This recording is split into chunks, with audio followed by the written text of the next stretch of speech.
Hello friends, about of the friends who watch my videos are not subscribed, and I would be really happy if you do so. Also, don't forget to hit the like button and leave your comments. Your interaction makes the content reach everyone and contributes to the growth of the channel. Thank you.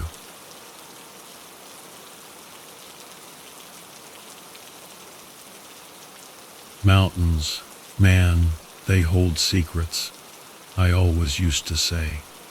Some too big to know, some too dark to tell. 3 years ago I joined the mountain rescue team, not to chase mysteries, mind you. I just wanted to help, to be part of something bigger than myself. Little did I know, this job would make me question everything I thought I knew. It all started with a call that came in at twilight, just as the last bit of sun was dipping behind those jagged peaks. Our radio crackled, and the quiet of our little rescue station was shattered. Emergency beacon activation, coordinates received, the dispatcher's voice said, all professional, but I could hear the worry in it. Solo hiker. Beacon triggered once, then went silent. Last known location near Ridge 34B. Ridge 34B. Locals called it the shattered spine, and for a damn good reason. Sharp, uneven rocks jutted out like broken bones. Not a place you'd want to be caught in, especially not alone, and definitely not as night started creeping in. Gear up, Maru, our team leader said, his face a mask of calm determination. He was already pulling on his jacket. We're moving out in 10, John grunted as he laced up his boots. Solo hiker, again. They never listen, do they? No, they don't, Vedam murmured, packing medical supplies into her backpack. She was always quiet, always prepared. Me, I was stuffing my own gear into a bag, hands shaking a little. I wasn't new to this, but something about the silence outside felt heavy, like the mountains were holding their breath, waiting. By the time we headed out, darkness was already starting to swallow the slopes.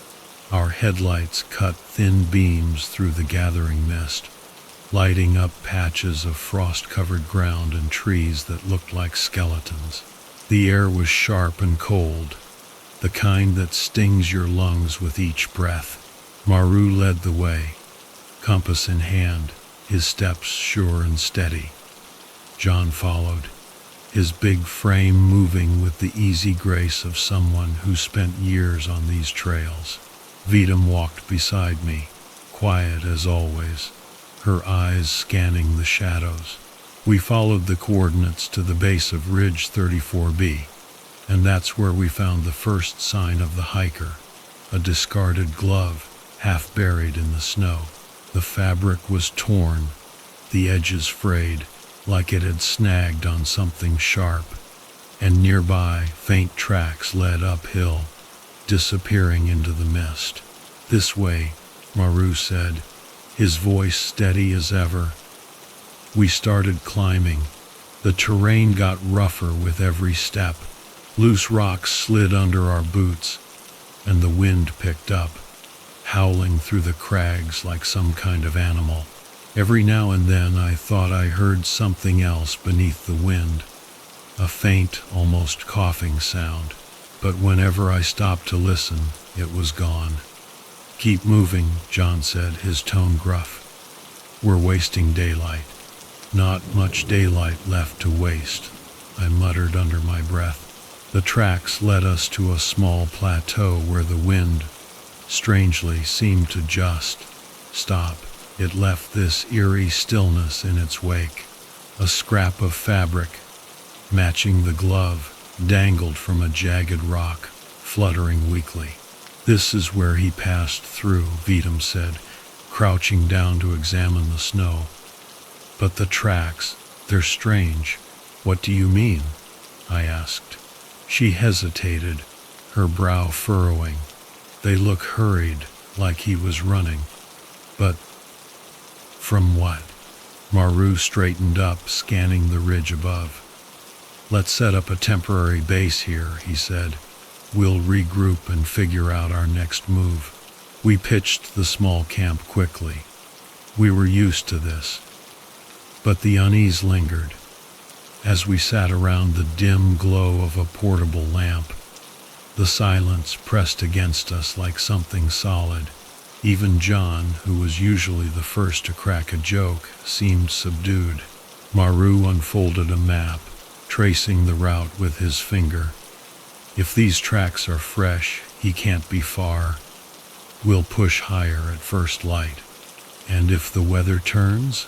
Vidam asked. Then we adapt, he replied. We always adapt.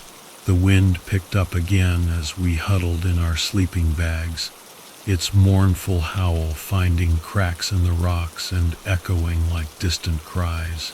I lay there, staring at the stars through a gap in the clouds, trying to convince myself that the strange sounds were just my imagination. But deep down I couldn't shake the feeling that something was out there, watching us. Something patient, something that knew we were there. When I finally drifted off, my dreams were filled with shadowy figures moving through the mist, their faces hidden, their voices just whispers that sent chills down my spine. I woke with a start just before dawn, the cold seeping into my bones. As I sat up, rubbing the sleep from my eyes, I saw Maru already awake, standing at the edge of the plateau. He was staring up at the ridge, his silhouette dark against the faint glow of the early light. Anything? I asked, my voice hoarse. He didn't look back. No, but we need to move soon. The others stirred as the first rays of sunlight painted the peaks in muted gold. We packed quickly, the tension from the night before still hanging heavy in the air. We were all feeling it. As we climbed higher, the tracks became even more erratic, zigzagging and doubling back. It was like the hiker had been lost, confused, or trying to shake something off his trail. Doesn't make sense, John muttered. Why would he? A sudden cry cut him off. Faint, but distinct. It echoed across the rocks, bouncing off the ridges until it seemed to come from everywhere at once. Did you hear that? I asked, my heart pounding in my chest. Maru nodded. That way, he said, pointing towards a narrow gorge that sliced through the ridge. We moved quickly, the cry repeating once more before fading into silence. The gorge was steep and shadowed, the walls pressing in close. The air felt heavier here, each breath an effort. Halfway through, Vidam stopped suddenly, holding up a hand. Wait, what is it? Maru asked. She pointed to the ground. A faint smear of blood stained the snow, leading towards a small alcove hidden in the rock face. We approached cautiously, the tension thick enough to cut with a knife.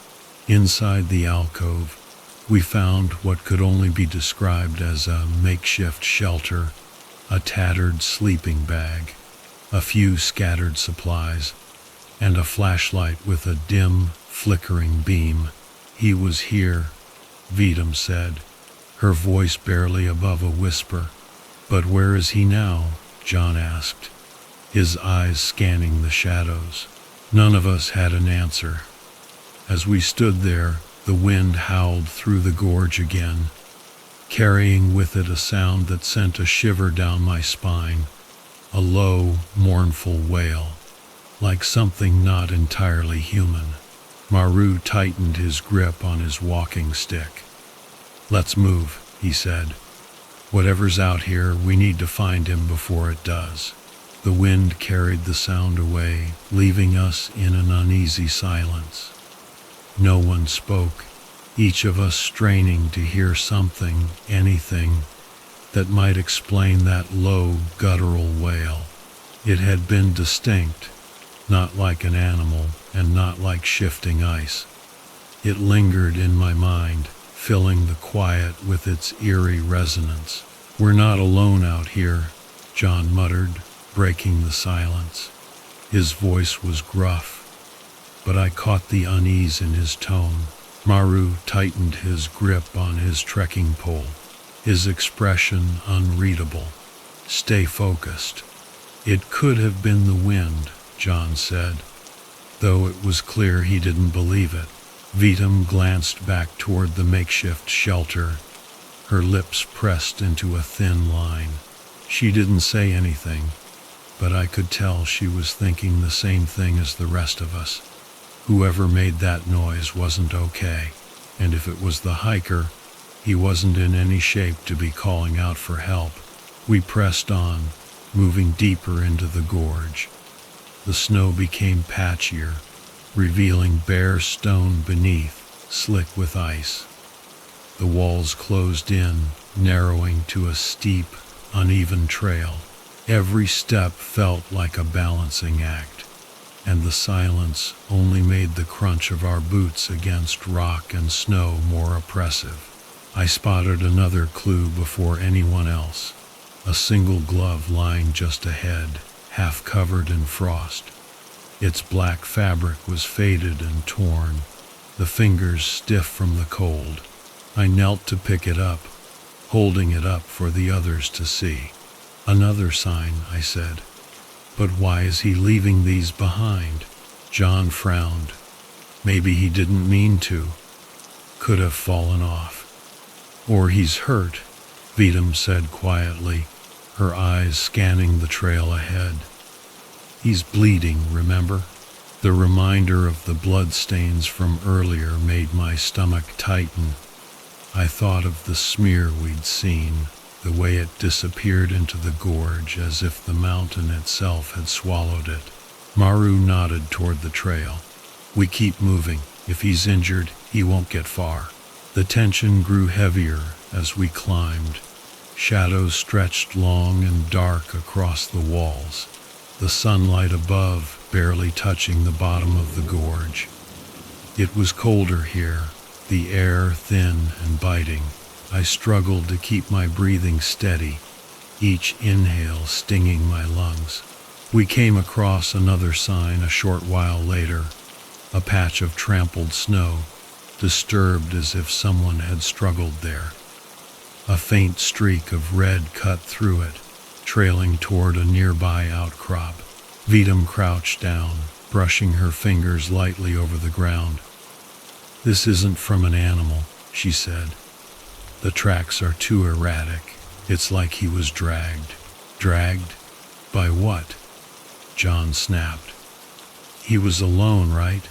No one else was supposed to be out here, that we know of," Vitam replied, her voice barely audible.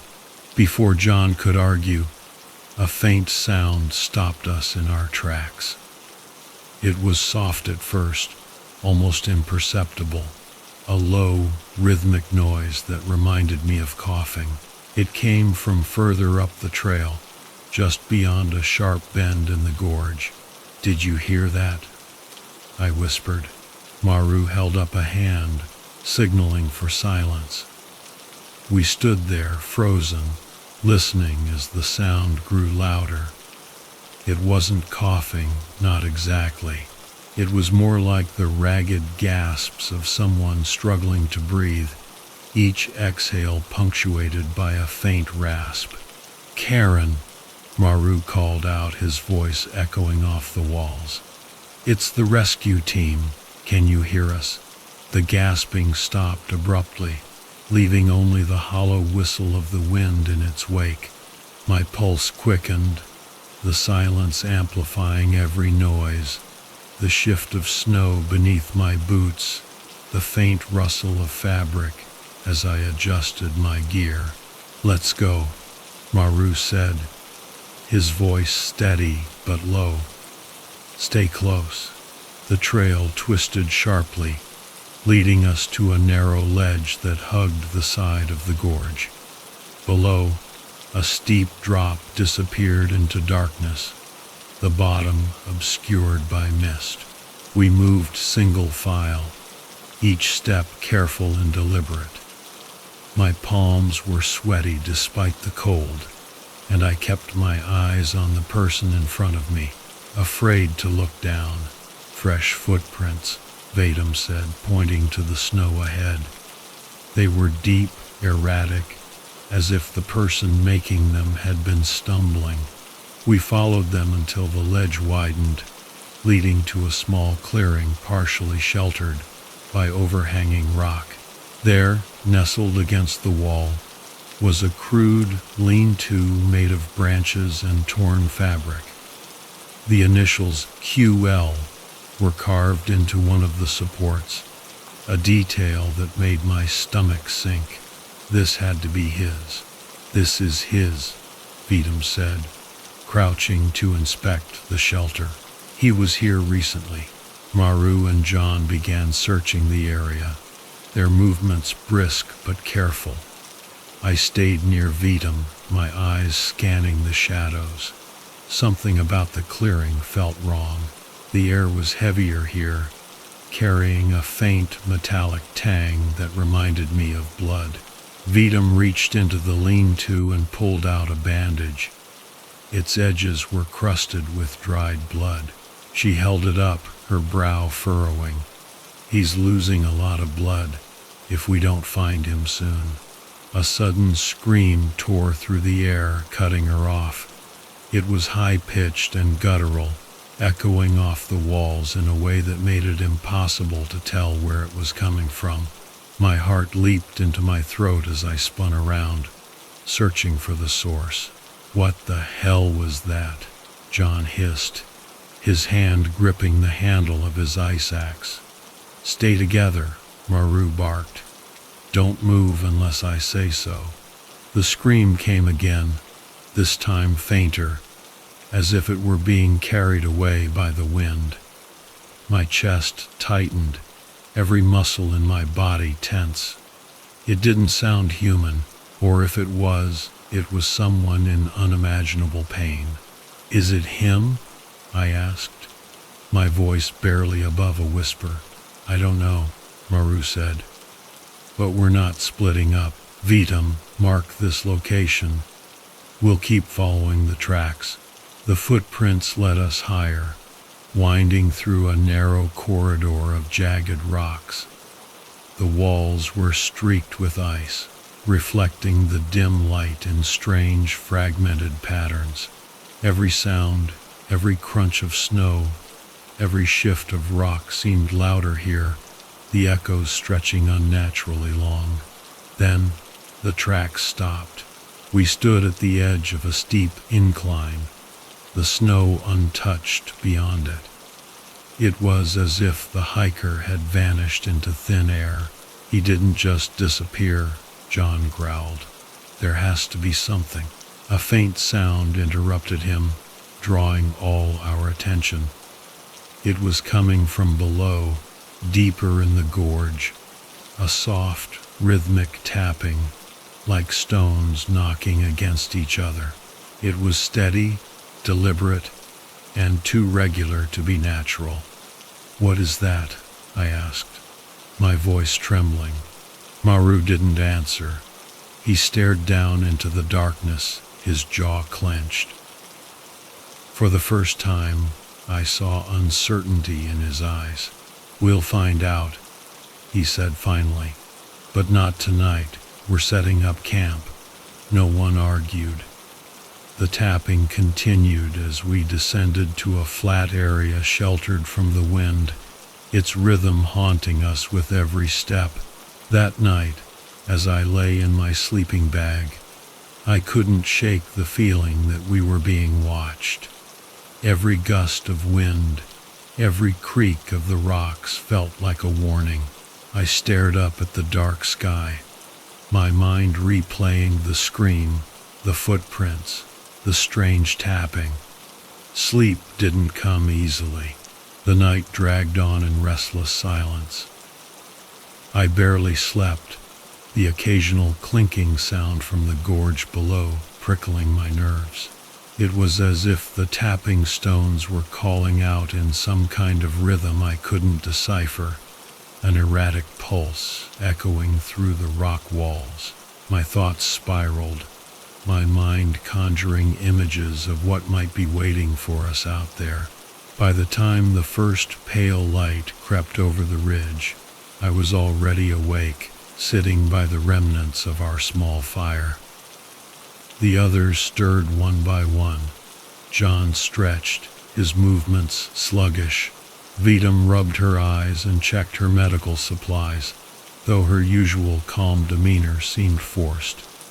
Only Maru appeared focused, already packing his gear and scanning the horizon. "Today we find him," Maru said firmly as we gathered, "and we end this search." The certainty in his voice didn't match the unease on his face. I nodded, though my chest tightened at the thought of what we might find. We broke camp quickly, the air heavy with anticipation. The faint trail of footprints we'd followed yesterday was gone, erased by the night wind. Maru directed us toward the gorge where the clinking sound had grown fainter but still lingered in the background. The descent into the gorge was steep and treacherous. Ice covered the rocks, forcing us to move slowly, testing each step. The tapping grew louder as we neared the bottom, each knock distinct yet inexplicable. When we reached the floor, the sound stopped abruptly, leaving us in an oppressive silence, broken only by our own breathing. "What the hell was making that noise?" John asked, his voice bouncing off the jagged walls. "Doesn't matter now," Maru said, eyes open. We moved forward. We followed the gorge's path as it narrowed into a cramped corridor. The air grew colder, the sunlight above barely reaching us. I spotted something ahead and called out, "There's something here." We approached cautiously. It was another makeshift shelter, smaller and less stable than the one we'd found yesterday. A tattered blanket was draped over a pile of rocks, forming a crude tent. A flashlight lay nearby, its beam flickering weakly, casting erratic shadows on the walls. Vidam crouched beside the shelter and examined its contents. "He was here," she murmured, holding up a small notebook. The edges were frayed, and the pages inside were warped from moisture. She flipped through it carefully, scanning the shaky handwriting. "What does it say?" I asked. Vidam hesitated, her brow furrowing. "It's rambling. He writes about hearing things, seeing things that aren't there. He mentions shadows moving in the corners of his vision, voices calling his name." "Hallucinations?" Maru asked, his tone skeptical. "Possibly, but he sounds terrified," Vidam replied. She handed the notebook to Maru, who skimmed it briefly before tucking it into his jacket. John kicked at the rocks near the shelter, his frustration evident. "This doesn't help us find him. He's either losing his mind, or he's already dead." "We don't know that," Maru said sharply. "And until we do, we keep searching." The tension between them was palpable, but there was no time to dwell on it. As we moved further into the gorge, the tapping returned, faint but steady. Each sound seemed to press against my chest, my breaths growing shorter. We came to a sudden stop when the trail opened into a small clearing.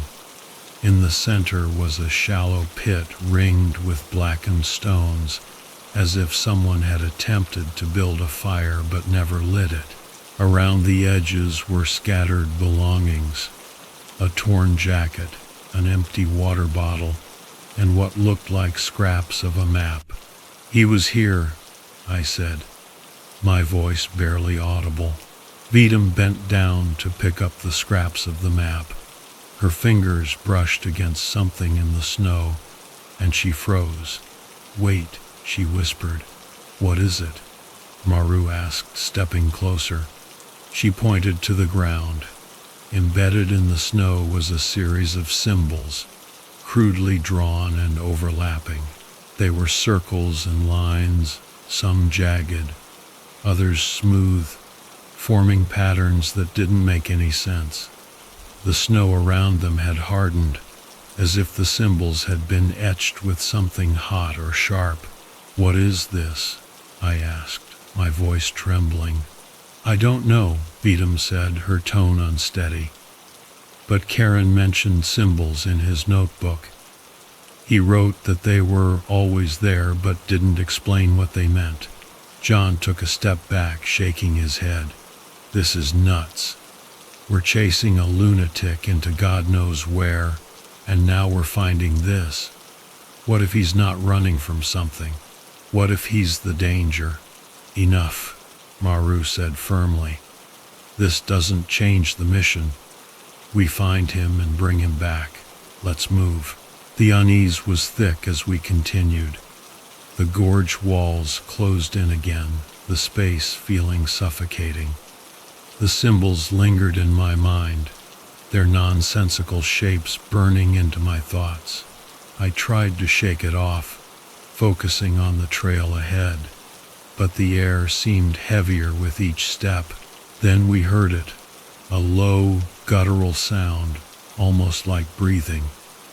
It came from somewhere ahead, echoing faintly. Maru signaled for us to stop and motioned for silence. The sound grew louder, irregular and wheezing, like someone struggling to draw breath. "Karen," Maru called out cautiously. The sound stopped abruptly. We waited, the silence stretching on until it became unbearable. Maru gestured for us to follow as he moved toward the source of the noise. My heart pounded in my chest, every nerve on edge. The gorge opened into another clearing, this one larger and littered with debris. Broken branches, shredded fabric, and torn pieces of paper were scattered across the ground. In the center was a figure, hunched over and trembling. It was Karen. He was unrecognizable from the man in the photo we'd been given. His face was gaunt, his eyes sunken and bloodshot. His clothes were in tatters, and his hands were raw and bloody.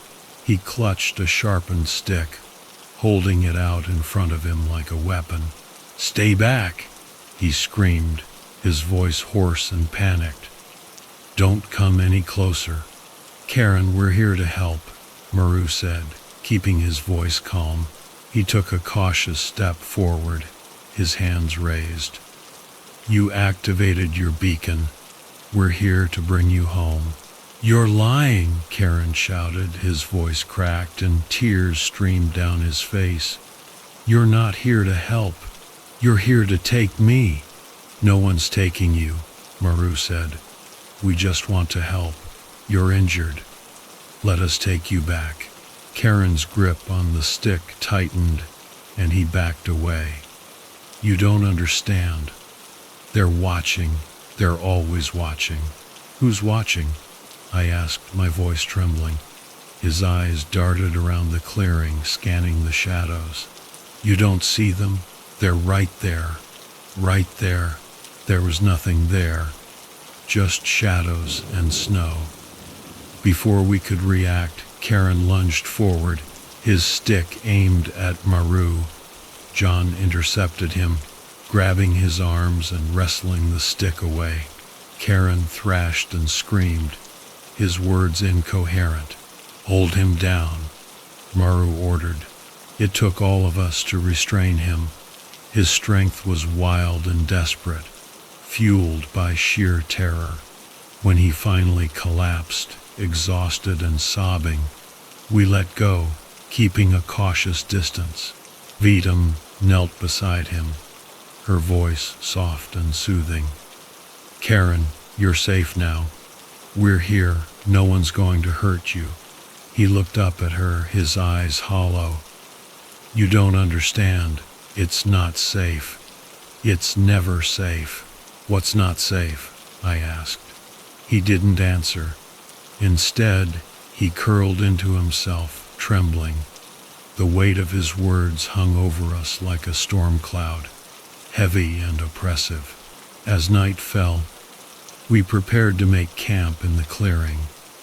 None of us spoke, the events of the day leaving us shaken. The shadows around us seemed deeper, the cold more biting, and in the distance, the faint tapping resumed its rhythm, echoing in the dark. The night was restless, weighed down by Karen's muttered warnings and the unrelenting tap, tap, tap that echoed through the gorge. We took turns keeping watch, though none of us could truly relax. Every rustle of the wind, every crack of settling snow felt amplified in the stillness. I found myself staring at the faint glow of the portable lamp, the rhythmic tapping gnawing at my nerves. Karen sat apart from us, his back pressed against the rock wall. He rocked slightly, muttering under his breath, his eyes darting to the shadows. Vidam stayed closest to him, her voice gentle but firm as she tried to coax him into clarity. The rest of us exchanged uneasy glances, unsure whether we were protecting him or ourselves. When morning finally arrived, it brought little comfort. The sunlight barely penetrated the walls of the gorge, and the cold was sharper than ever. Maru took charge, his tone brisk as he outlined our plan. We're moving as soon as we're ready, he said. Karen stays in the middle of the group. John, you take point. Vidam, keep an eye on him. No one wanders off. We stay together, no exceptions. What about the tapping? I asked, my voice barely steady. It was coming from deeper in the gorge. Should we check it out? Maru's jaw tightened. No. Our priority is getting Karen out of here safely. The rest doesn't matter.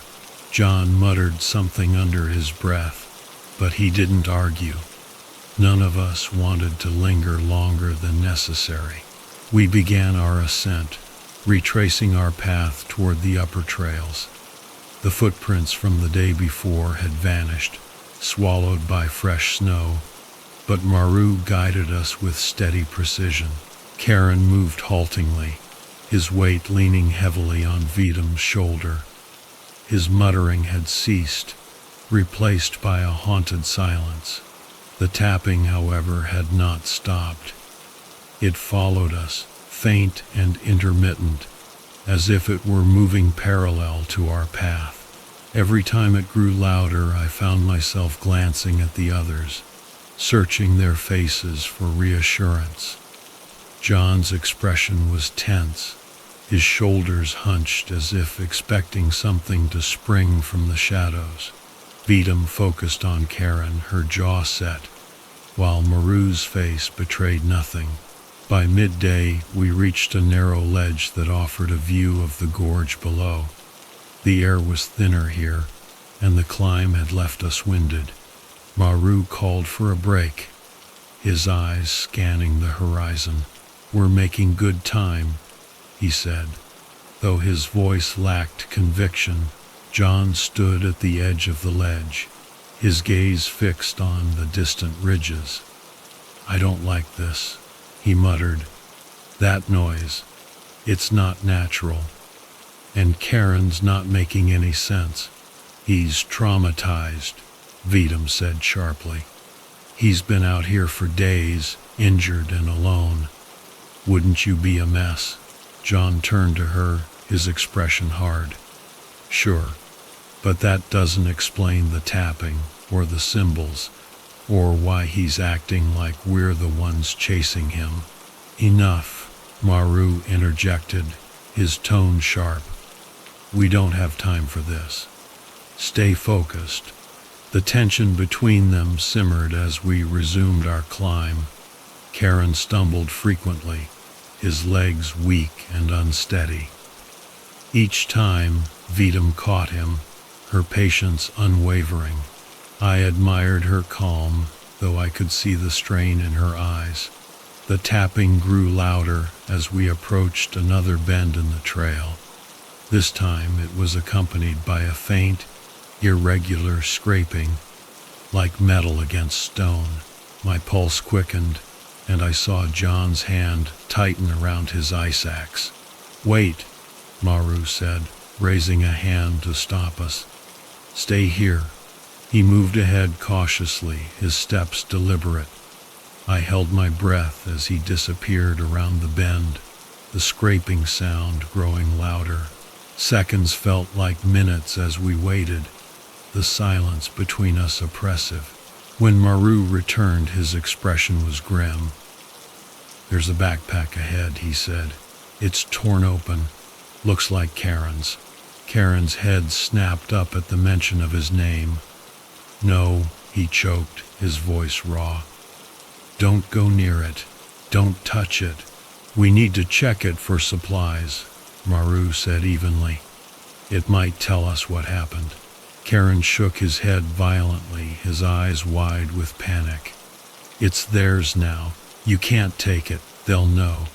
"Who's they?" I asked, my voice trembling. "What are you talking about?" But Karen didn't answer. He buried his face in his hands, rocking back and forth as he mumbled incoherently. Vedam placed a hand on his shoulder, her expression torn between concern and fear.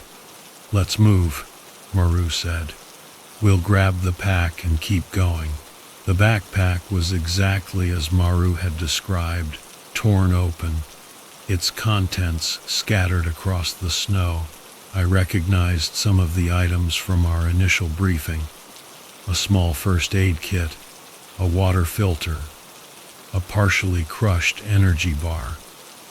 But there was something else, something that made my stomach drop. Symbols, the same ones we'd seen in the snow, etched into the fabric of the pack. They were crude but deliberate, their shapes jagged and overlapping. A faint dark stain spread across the bottom of the pack, the edges crusted with ice. "Blood," Vidam murmured, her face pale. "Looks fresh," John said grimly. "Whatever happened here, it wasn't long ago." Maru didn't respond. He crouched beside the pack, his gloved fingers brushing over the symbols. I could see the tension in his shoulders, the way his jaw clenched as he stared at them. "This doesn't make sense," he said finally. "Why would he do this?" "Maybe he didn't," I said quietly. "Maybe someone else did." The words hung in the air, heavy and unspoken.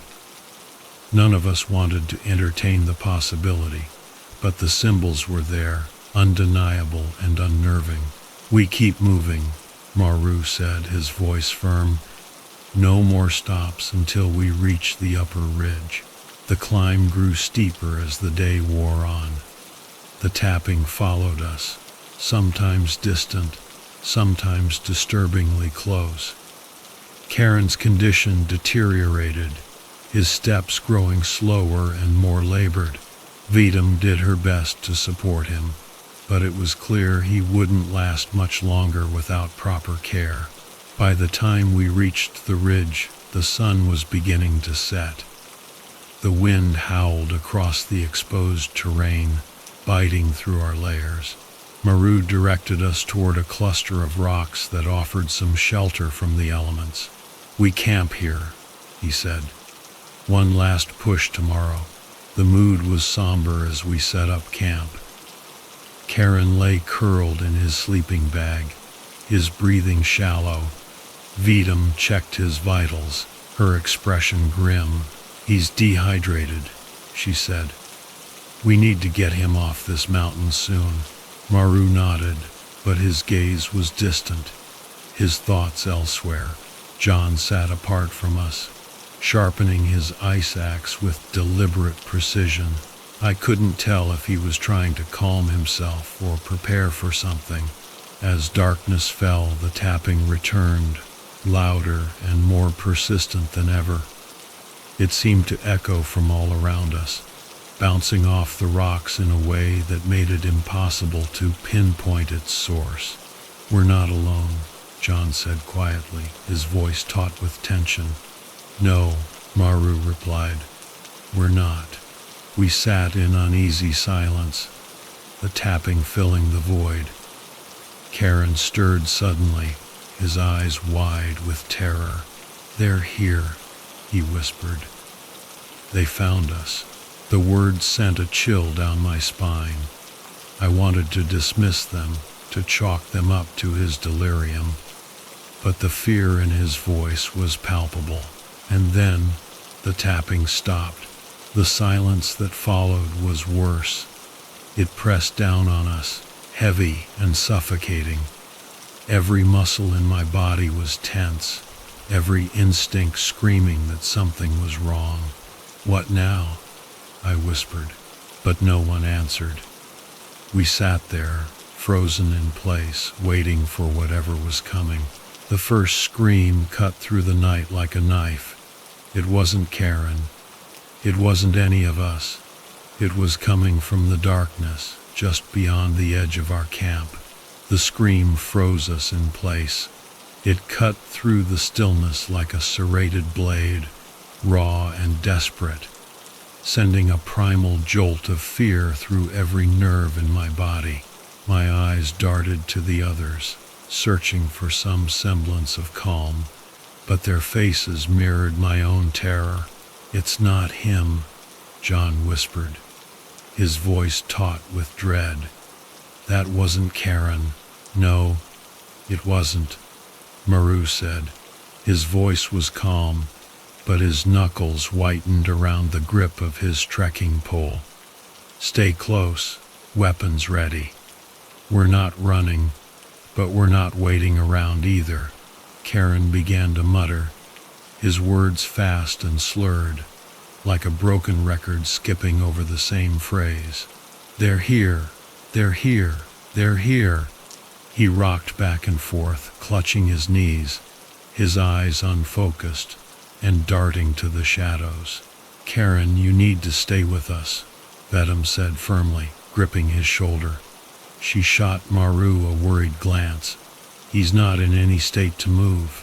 "Then we carry him," Maru said without hesitation.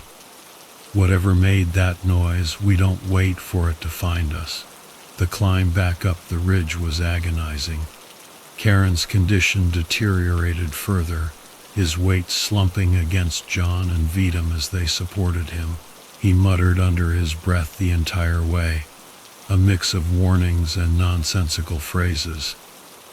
"They're in the snow. It's not real. It's not real. Don't look at the eyes." The tapping sound resumed as we ascended, more persistent and disjointed than before. It no longer seemed to follow us but surrounded us, echoing from every direction. It wasn't natural. Stones don't move like that. They don't tap in rhythm, then stop, then start again. "What is it?" I asked, trying to keep my voice steady as we trudged forward. My breath fogged in the cold air, my chest tight with the effort of climbing and the weight of fear. "No one stopped to find out," Maru said curtly. He had taken point, his silhouette a steady presence in the mist, eyes ahead. "We're close to the plateau. Once we're clear of this gorge, we'll reassess." But I couldn't stop looking over my shoulder. Every few minutes I thought I saw movement in the periphery of my vision, dark shapes darting between the rocks, just out of sight.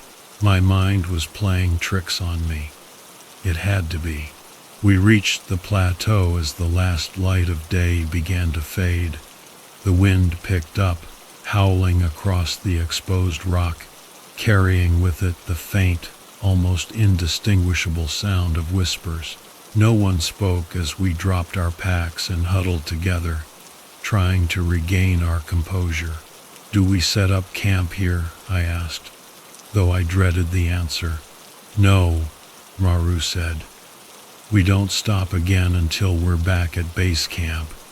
It's downhill from here. We can make it." "What about him?" John gestured to Karen, who was slumped against a rock, his eyes half closed, his breathing shallow. "We carry him," Maru said, his tone brooking no argument. "We don't leave anyone behind." The descent was brutal. The trail was steep and uneven, and the shadows of the mountain seemed to stretch and twist unnaturally as the moonlight struggled through the mist. The tapping grew louder the further we went, now interspersed with faint clicking sounds. Each step felt heavier than the last, the weight of exhaustion and dread pressing down on us. Halfway down, Karen stirred.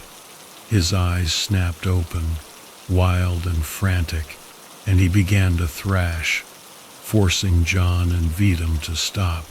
"Let me go," he screamed, his voice cracking with desperation. "They'll follow me if you take me. They'll follow you too."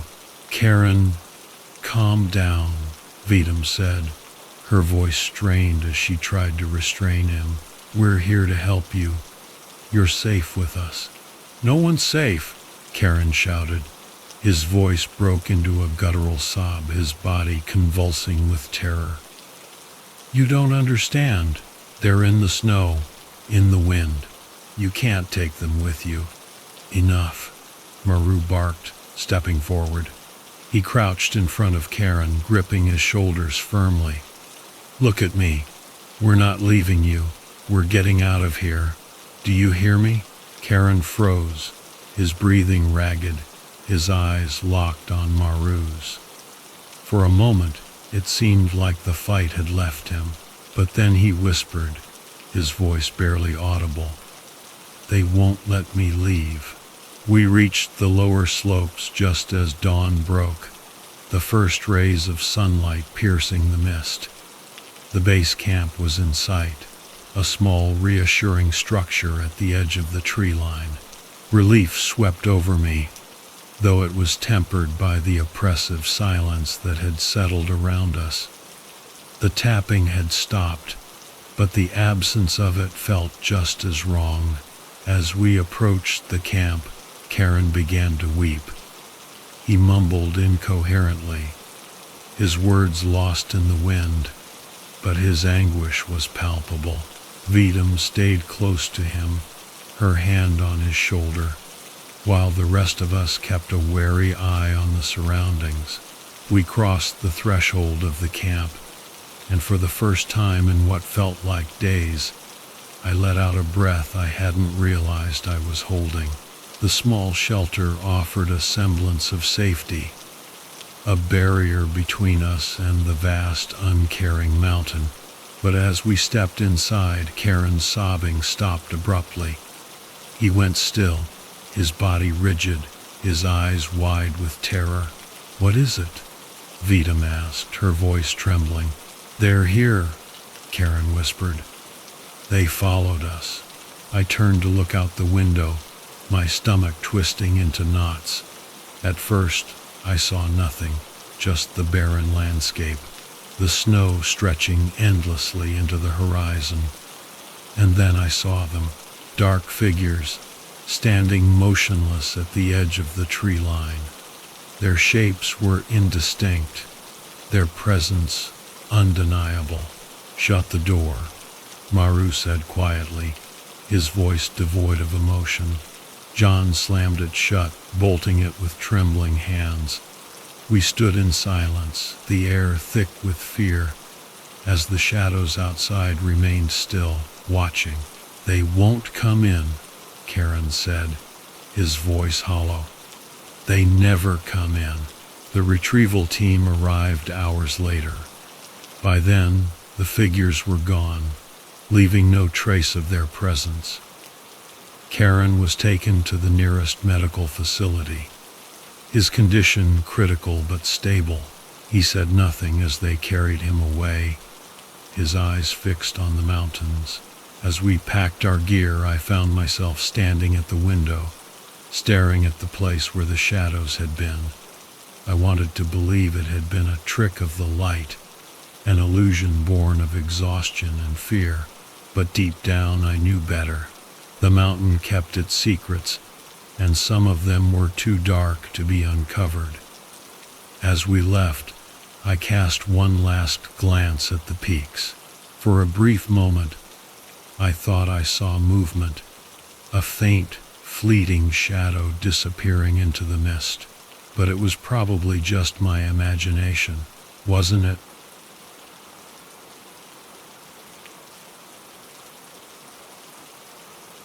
I'd been stuck in this tiny Alaskan town for almost a week, waiting for that perfect shot. The gig was simple enough. Capture the rugged, untamed wilderness for some travel magazine. But something about these dense, endless forests and the eerie, silent nights started to get to me. I'd come here expecting some kind of serene beauty, but instead, it was just oppressive. Like the whole landscape was holding its breath, waiting for something big to happen. That's how I ended up in this small, dimly lit diner one evening, nursing a cup of black coffee that had long since gone cold. The place was practically empty, just a couple of locals scattered around, keeping to themselves. I was scrolling through the day's photos on my camera, trying to find anything that actually stood out, when the door creaked open and this guy walked in. He was older, maybe mid-50s, with a grizzled beard and this look that said he'd seen more than his fair share of rough winters. He slid into the booth across from me, nodding a quick hello before ordering his own coffee.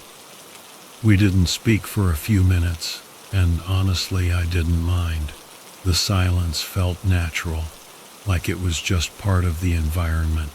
But then, just as I was about to get up and head back to my motel, he spoke. "You're not from around here, are you?" he asked. His voice was low and gravelly, like he'd been smoking since he was 12. "No, just passing through." "I'm a photographer," I replied, holding up my camera as if to prove it, taking some shots for a project. He nodded, taking a slow sip of his coffee.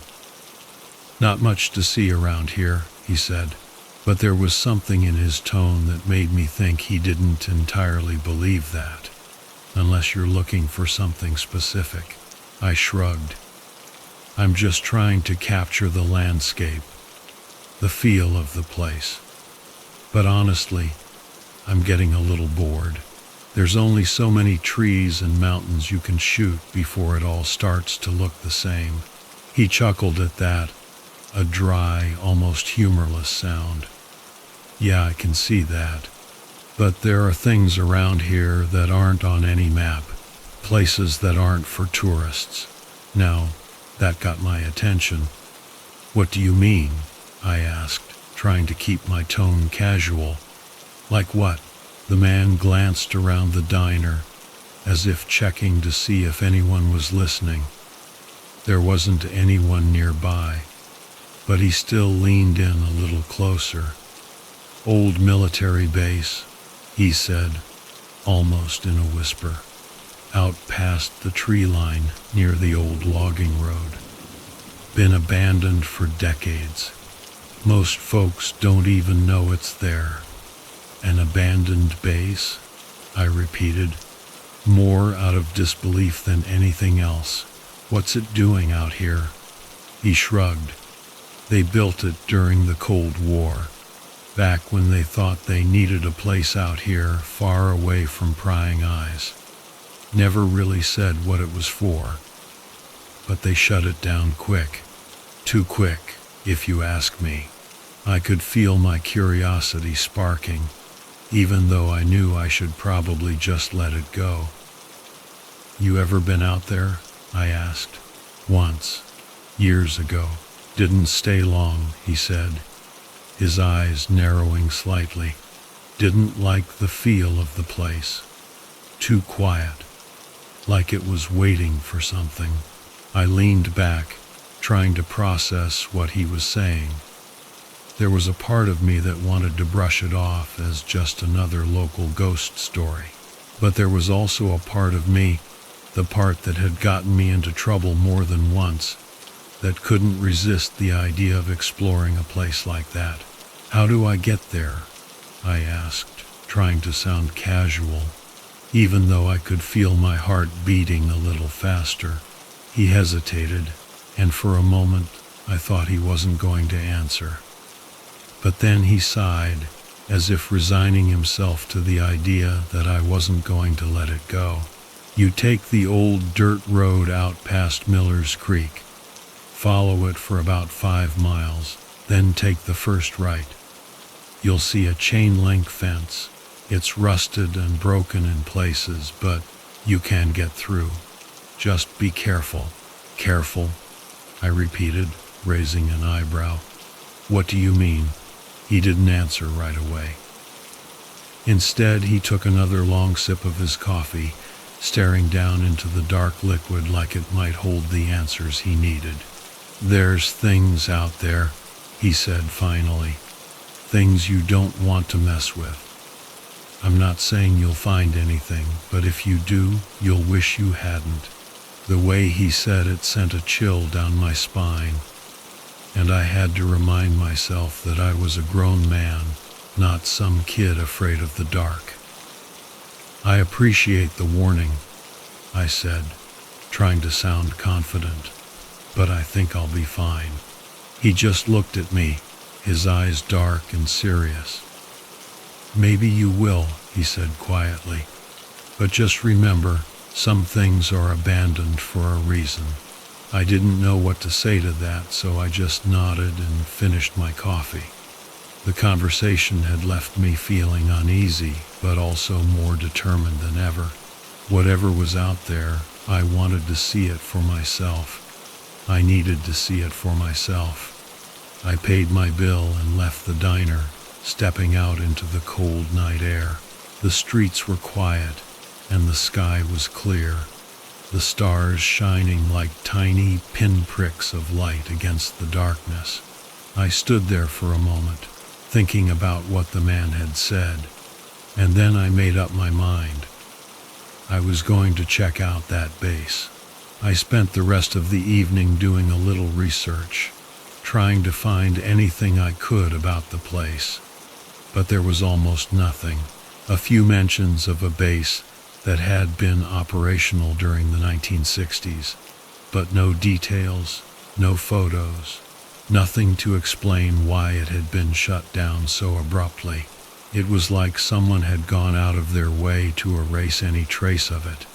That only made me more curious. The next morning, I packed up my camera gear, a flashlight, and a few other essentials. I wasn't planning on staying long, just long enough to get a few shots and satisfy my curiosity. I figured I'd be in and out in a couple of hours, tops. The drive out there was longer than I expected. The old dirt road was rough, barely more than a trail in some places, and it twisted and turned through the dense forest, making it impossible to see more than a few feet ahead. It felt like I was driving deeper and deeper into a place where I didn't belong, and I couldn't shake the feeling that I was being watched. But every time I glanced in the rearview mirror, there was nothing there. After about an hour, I saw the fence. It was just like the man had described, rusted, sagging in places, with sections that had been broken or cut away. I pulled up to the gate, which hung open on one hinge, and got out of the car. There was a cold breeze blowing, carrying the faint smell of damp earth and pine, and for a moment I almost thought about turning back. But then I saw the base. It was bigger than I expected, a collection of squat, concrete buildings with peeling paint and broken windows. There were no signs, no markings, nothing to indicate what it had been used for, just rows of dark, empty windows staring back at me like eyes, watching my every move. I took a deep breath, grabbed my camera, and stepped through the gate. The ground was soft and uneven, covered in patches of dead grass and mud. I could see the remains of old equipment scattered around, rusted metal pipes, broken crates, and the occasional piece of machinery that looked like it hadn't been touched in decades. It was eerie, but also strangely fascinating, like walking through a place that had been forgotten by time. I started taking photos, trying to capture the bleak, desolate beauty of the place. But the further I went, the more I felt like I was intruding on something. It was like the air was getting colder, thicker, as if the base was trying to push me away. I was about to turn back when I saw the entrance to one of the buildings. It was partially open, the door hanging off its hinges, and I could see a staircase leading down into darkness. I knew I shouldn't go down there. I knew it was probably a bad idea, but I also knew that if I didn't, I'd always wonder what was down there. So I took a deep breath, turned on my flashlight, and stepped inside. The air was colder down there, almost freezing, and it smelled faintly of damp concrete and something else I couldn't quite place. I could hear my footsteps echoing off the walls, and I couldn't shake the feeling that there was something down there with me, just out of sight, waiting. But I kept going, my flashlight cutting through the darkness, guiding me deeper into the belly of the base. I didn't know what I was expecting to find, but I had a feeling that whatever it wasn't going to be good. I barely slept that night. My mind was racing with images of the abandoned base and what could possibly be hidden there. As the morning light crept through the thin curtains of my motel room, I felt an uneasy excitement pushing me forward. This was what I lived, for the chance to uncover something forgotten, something no one else had dared to explore. After a quick breakfast that I barely tasted, I packed my gear. My camera, flashlight, and extra batteries were non-negotiables. I threw in a couple of energy bars, bottled water, and a small first aid kit, more out of habit than expectation of needing them. A sense of anticipation buzzed in the back of my mind, though I told myself it was just the thrill of a new discovery. As I drove out of town, following Dan's directions, I'd managed to remember his name. Had to be important, right? The scenery began to shift. The paved road gave way to gravel, and eventually, I found myself on a narrow dirt road that twisted and turned through dense trees. The forest felt like it was closing in on me, thick with towering pines and spruces that blocked out most of the sky. Every now and then I caught glimpses of old, rusted signs half buried in undergrowth, remnants of what might have once been warnings, but the words had faded long ago, leaving nothing but weathered metal. The road itself was rough, and I had to keep both hands on the wheel to avoid potholes and rocks. It felt like I was driving deeper into a place that didn't want to be found, where nature had reclaimed everything. The radio lost its signal about 10 miles back, and my phone had no reception for even longer. I was completely cut off. That was when I first noticed it, the feeling that something was off. It wasn't the road or the isolation. I was used to that. No, this was something different, a subtle but persistent sensation that I was being watched. I caught myself glancing into the rearview mirror more often than usual, expecting to see what? I didn't know. But each time there was nothing, just the road behind me, stretching back into the dense, suffocating trees. I shook it off, focusing on the task ahead.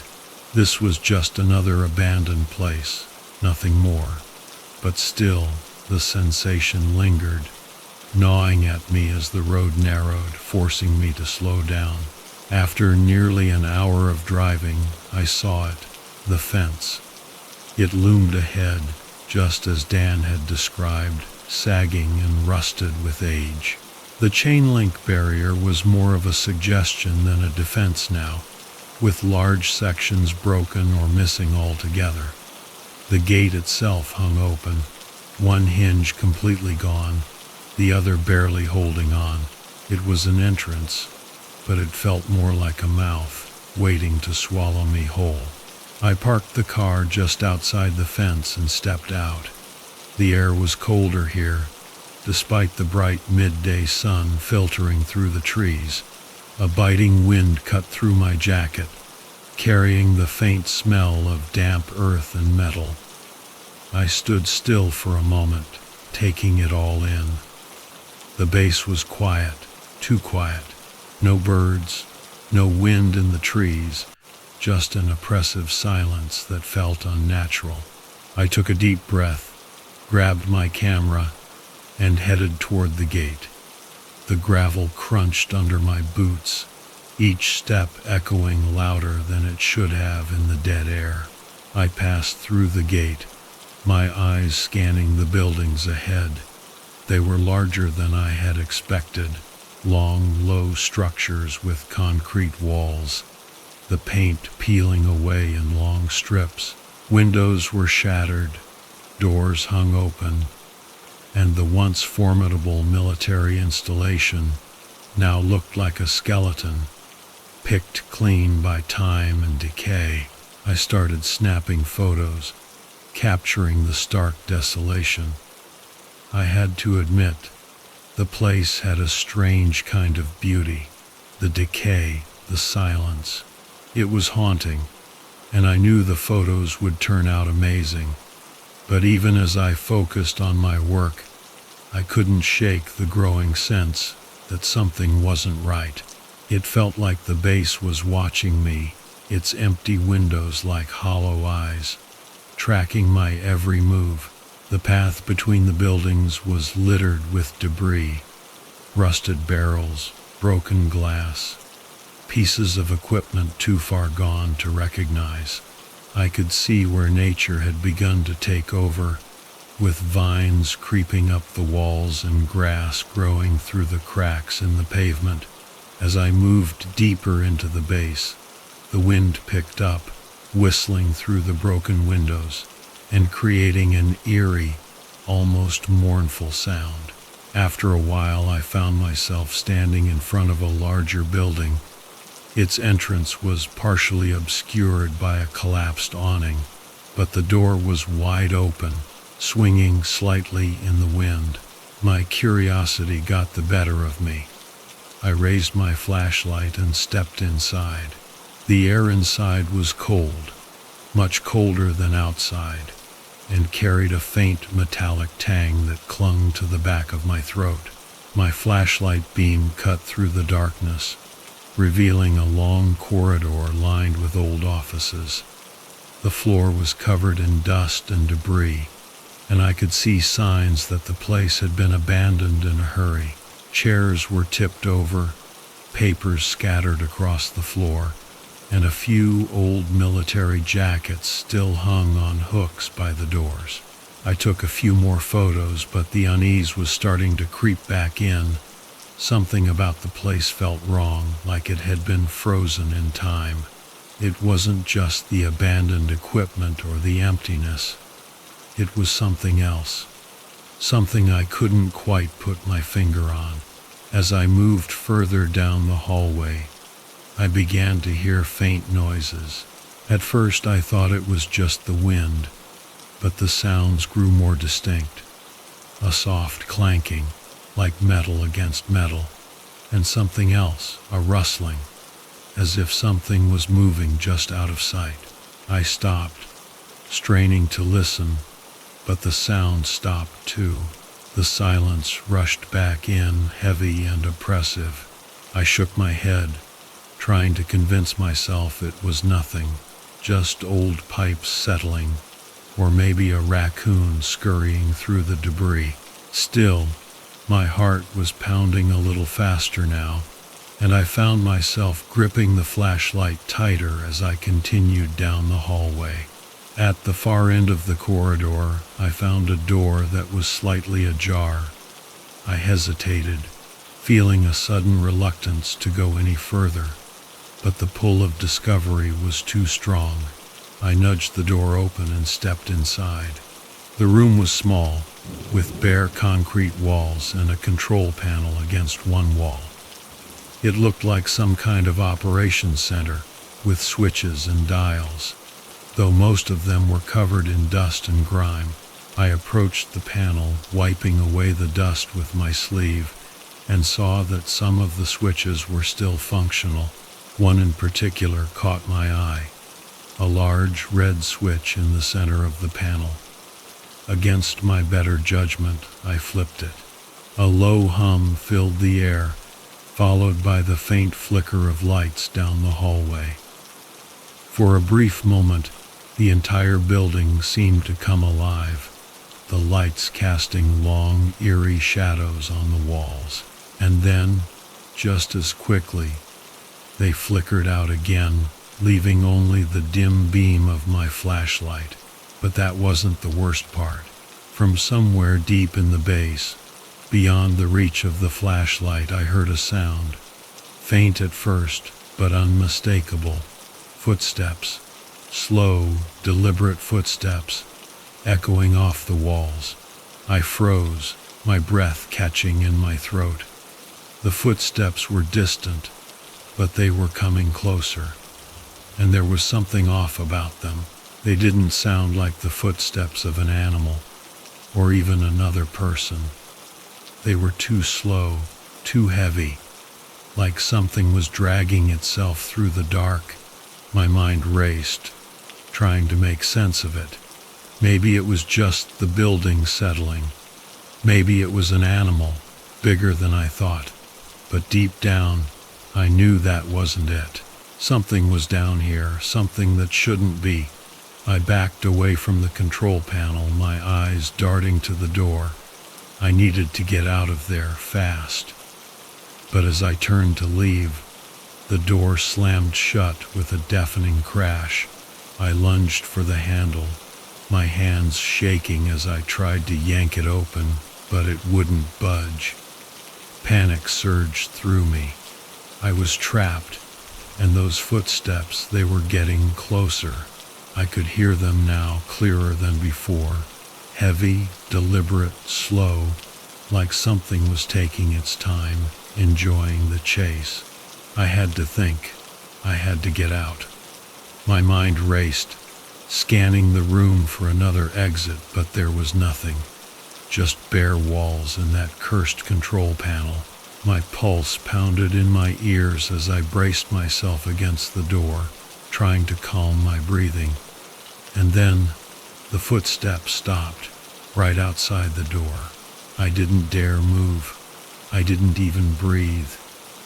I just stood there, pressed against the cold concrete, listening to the deafening silence that had replaced the footsteps. For a long moment, there was nothing. No sound, no movement, just the crushing weight of fear and the knowledge that something was waiting on the other side of that door. And then, slowly, the handle began to turn. The moment the handle began to turn, my entire body went rigid. I could feel my pulse throbbing in my ears, drowning out the silence. My eyes were glued to the door, and I was torn between bolting and freezing in place, praying that whatever was on the other side would change its mind and leave. But I knew better. Nothing that had come this far was going to walk away now. The door creaked open, just a crack. I strained my eyes, trying to see through the gap, but the darkness swallowed everything. For a few agonizing seconds, there was nothing but silence, and then I heard it. A faint, rasping breath, like someone struggling to inhale through a throat clogged with dust. My fingers tightened around the flashlight, its beam shaking slightly as I raised it. The door stopped moving. My heart hammered, daring me to do something. Anything. I took a step back, my mind racing through options that all seemed equally terrible. I couldn't stay in the room. It felt like a trap. But leaving meant facing whatever was out there, and it was definitely still there. I could hear it now, a soft, dragging shuffle that grew louder with each second. In a burst of panic, I spun around, looking for another way out. My eyes landed on a vent cover near the floor. It was small, but if I could loosen it, I might be able to squeeze through. Desperate, I dropped to my knees and began to pry at the screws, my hands trembling. Each second felt like an eternity, the scraping of metal echoing louder than I thought possible. Just as I managed to loosen one screw, the door creaked open a little further. I froze, glancing over my shoulder. The flashlight beam caught a glimpse of something, a shadow, elongated and distorted, creeping across the floor toward me. I didn't wait to see more. I yanked harder at the vent cover, finally pulling it free and pushing it aside. I could hear the footsteps now, closer and clearer, accompanied by that same labored breathing. It was moving slowly, but steadily, as if it had all the time in the world. I wriggled into the vent, forcing my shoulders through the narrow opening, my flashlight clenched between my teeth. The metal edges scraped against my sides, but I ignored the pain and kept going, inch by inch.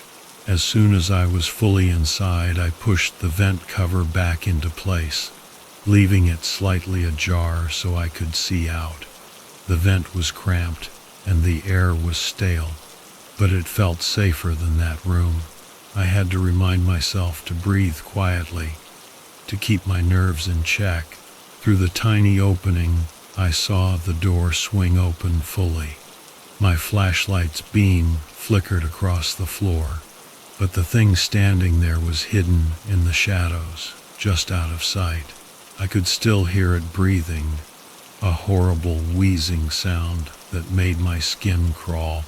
Then it took a step forward, dragging its feet across the floor, and the flashlight beam flickered wildly, as if it sensed the presence. I held my breath, waiting. The thing moved closer, and for a split second, I saw it. Just a glimpse. It was hunched, almost humanoid, with limbs that didn't seem to bend the way they should. Its skin was pale, almost translucent, and I could make out patches where it looked torn, hanging off like old peeling wallpaper. But its face, that was the worst part. I couldn't see it clearly, but there was something wrong, something that didn't belong. Eyes that seemed too dark, too deep, like they were pulling the light into them and swallowing it whole. It stopped near the control panel, just inches away from the vent.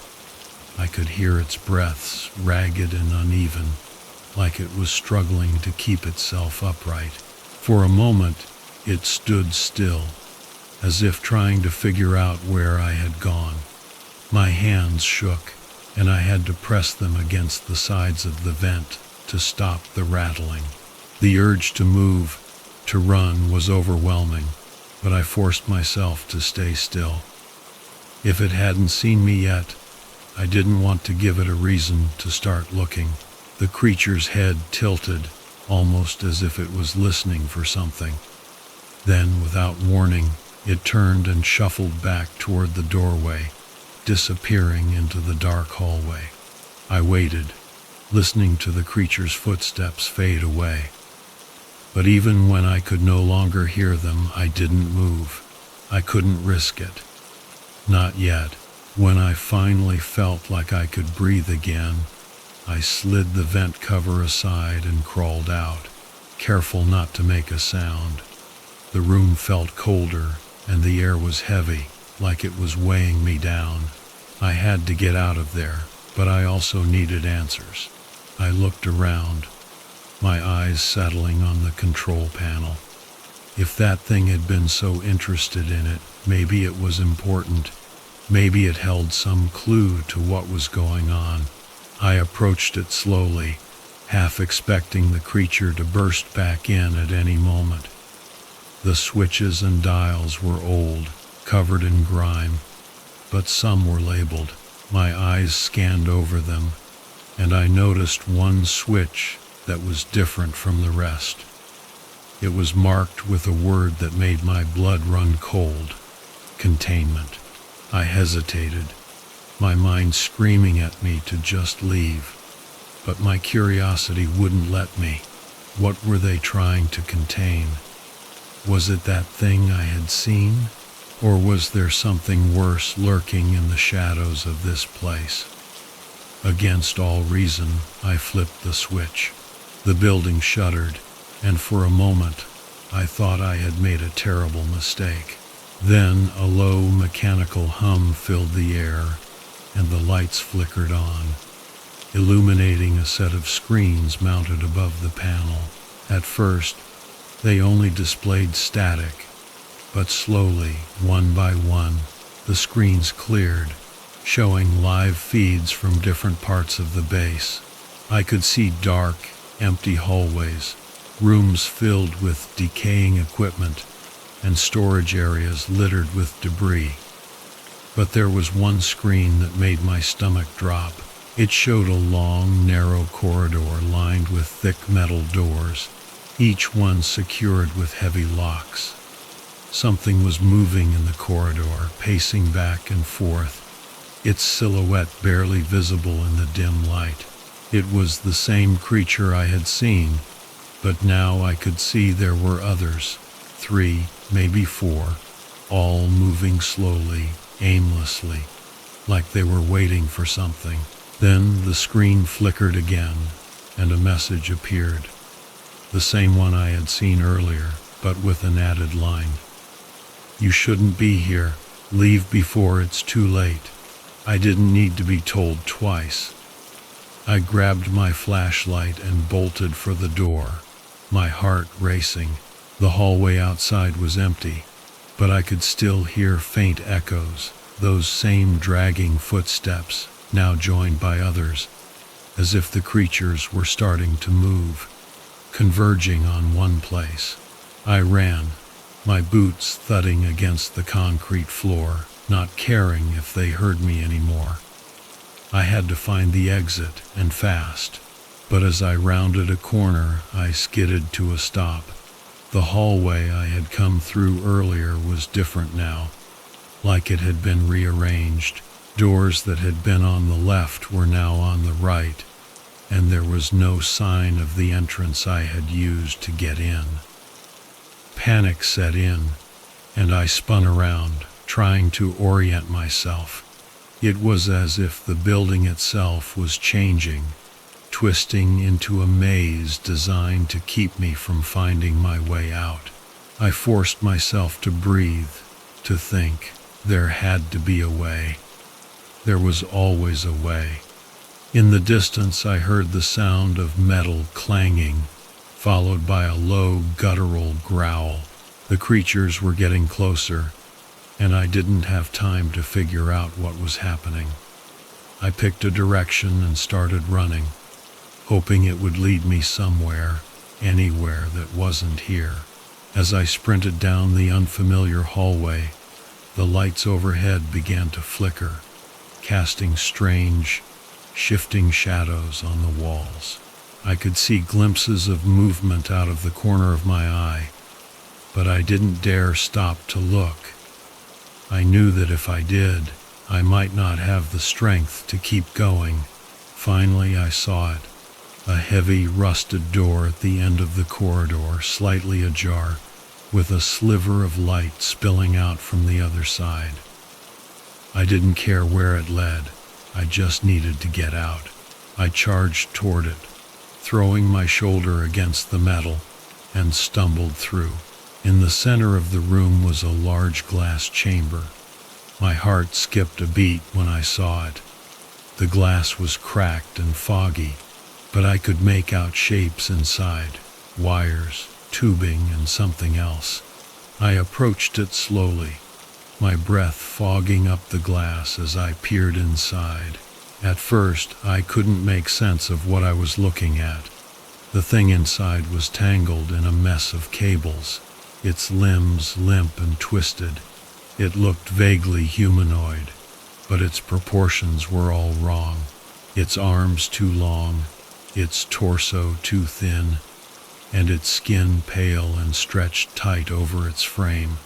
The face was obscured, but I could see something moving beneath the skin, as if something was alive inside, trying to push its way out. I stumbled back, my stomach twisting with nausea. What the hell was this place? The old control logs I'd seen on the upper floors flashed through my mind, words like harness and experiments jumbling together. Whatever they had been doing here, it hadn't just gone wrong, it had gone horribly, nightmarishly wrong. I heard a noise behind me and I spun around, my flashlight catching a glimpse of movement. Something darted across the floor, too fast for me to see clearly. My pulse spiked as I scanned the room, trying to find whatever had just moved, but the shadows were too thick and the beam of light was too narrow. Then, a low, mechanical hum filled the air, and the lights flickered to life. Dim, yellowish bulbs cast a sickly glow across the room, revealing more of the machinery and the chamber. My flashlight wasn't needed anymore, but I didn't turn it off. I felt better with it on, like it was a shield against whatever was lurking in the dark corners. As I backed away, I noticed a small desk tucked against the far wall. It was cluttered with old notebooks, papers, and a thick file that looked like it hadn't been touched in decades. I hesitated for a moment, then grabbed the file, flipping it open. The pages were covered in technical jargon, most of which made no sense to me. But there were photos, blurry, black and white images of the base's construction, diagrams of the underground chambers, and a few pictures of the experiments. One of the photos showed the chamber from a different angle, and I saw what was inside more clearly. It was the same thing I had seen, only back then it hadn't been so emaciated. It looked human, almost, but not quite. Its eyes were wide and dark, staring straight at the camera, and its mouth was open, as if it was screaming. Another photo showed a team of scientists standing around the chamber, their faces blank, their postures rigid. I flipped to the next page, and my breath caught. A handwritten note, scrawled hastily across the paper, read, "Experiment compromised. Attempted control failed. Do not release under any circumstances." I dropped the file, the papers scattering across the floor. It all started to make sense, but in the worst way possible. They had tried to control something they didn't understand, something they couldn't keep contained. And now, decades later, it was still down here, still waiting. A loud crash jolted me out of my thoughts, and I whipped around to see the glass chamber had shifted, tilting slightly on its base. The thing inside twitched, its limbs jerking as if waking from a long sleep. I backed away, my eyes locked on the chamber, but I knew I had to move, fast. Whatever they had trapped here, it wasn't going to stay trapped much longer. I bolted for the ladder, my mind racing as I started to climb. I heard a faint scraping noise below, followed by a low, guttural growl. I glanced down and saw the thing, its eyes open now, glinting in the dim light as it moved. Its limbs, still tangled in wires. It was trying to pull itself free, and it was succeeding.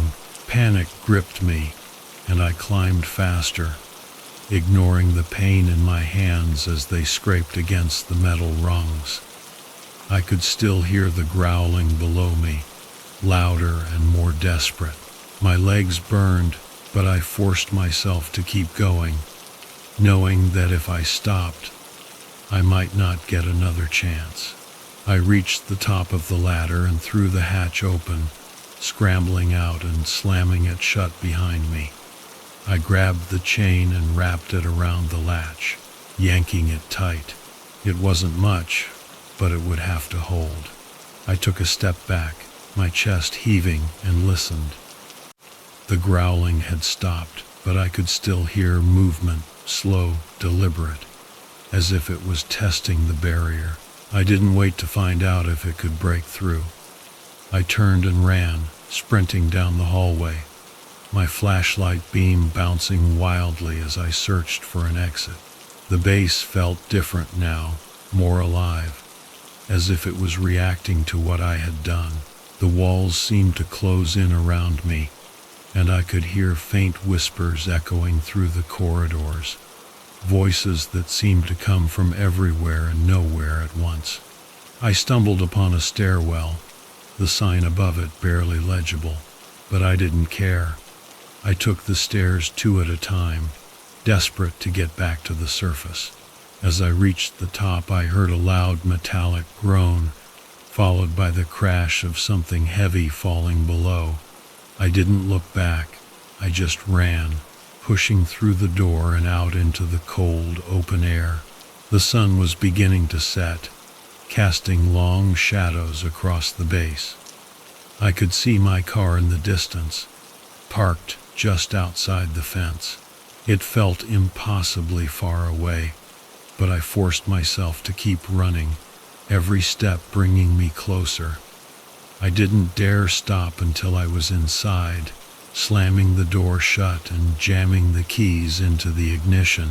The engine sputtered for a moment, then roared to life. I floored the gas, tearing out of there without a second thought. As I sped down the dirt road, I glanced in the rearview mirror and saw the base shrinking in the distance, its dark, empty windows staring back at me, unblinking. But just before the road turned, taking the base out of sight, I saw something.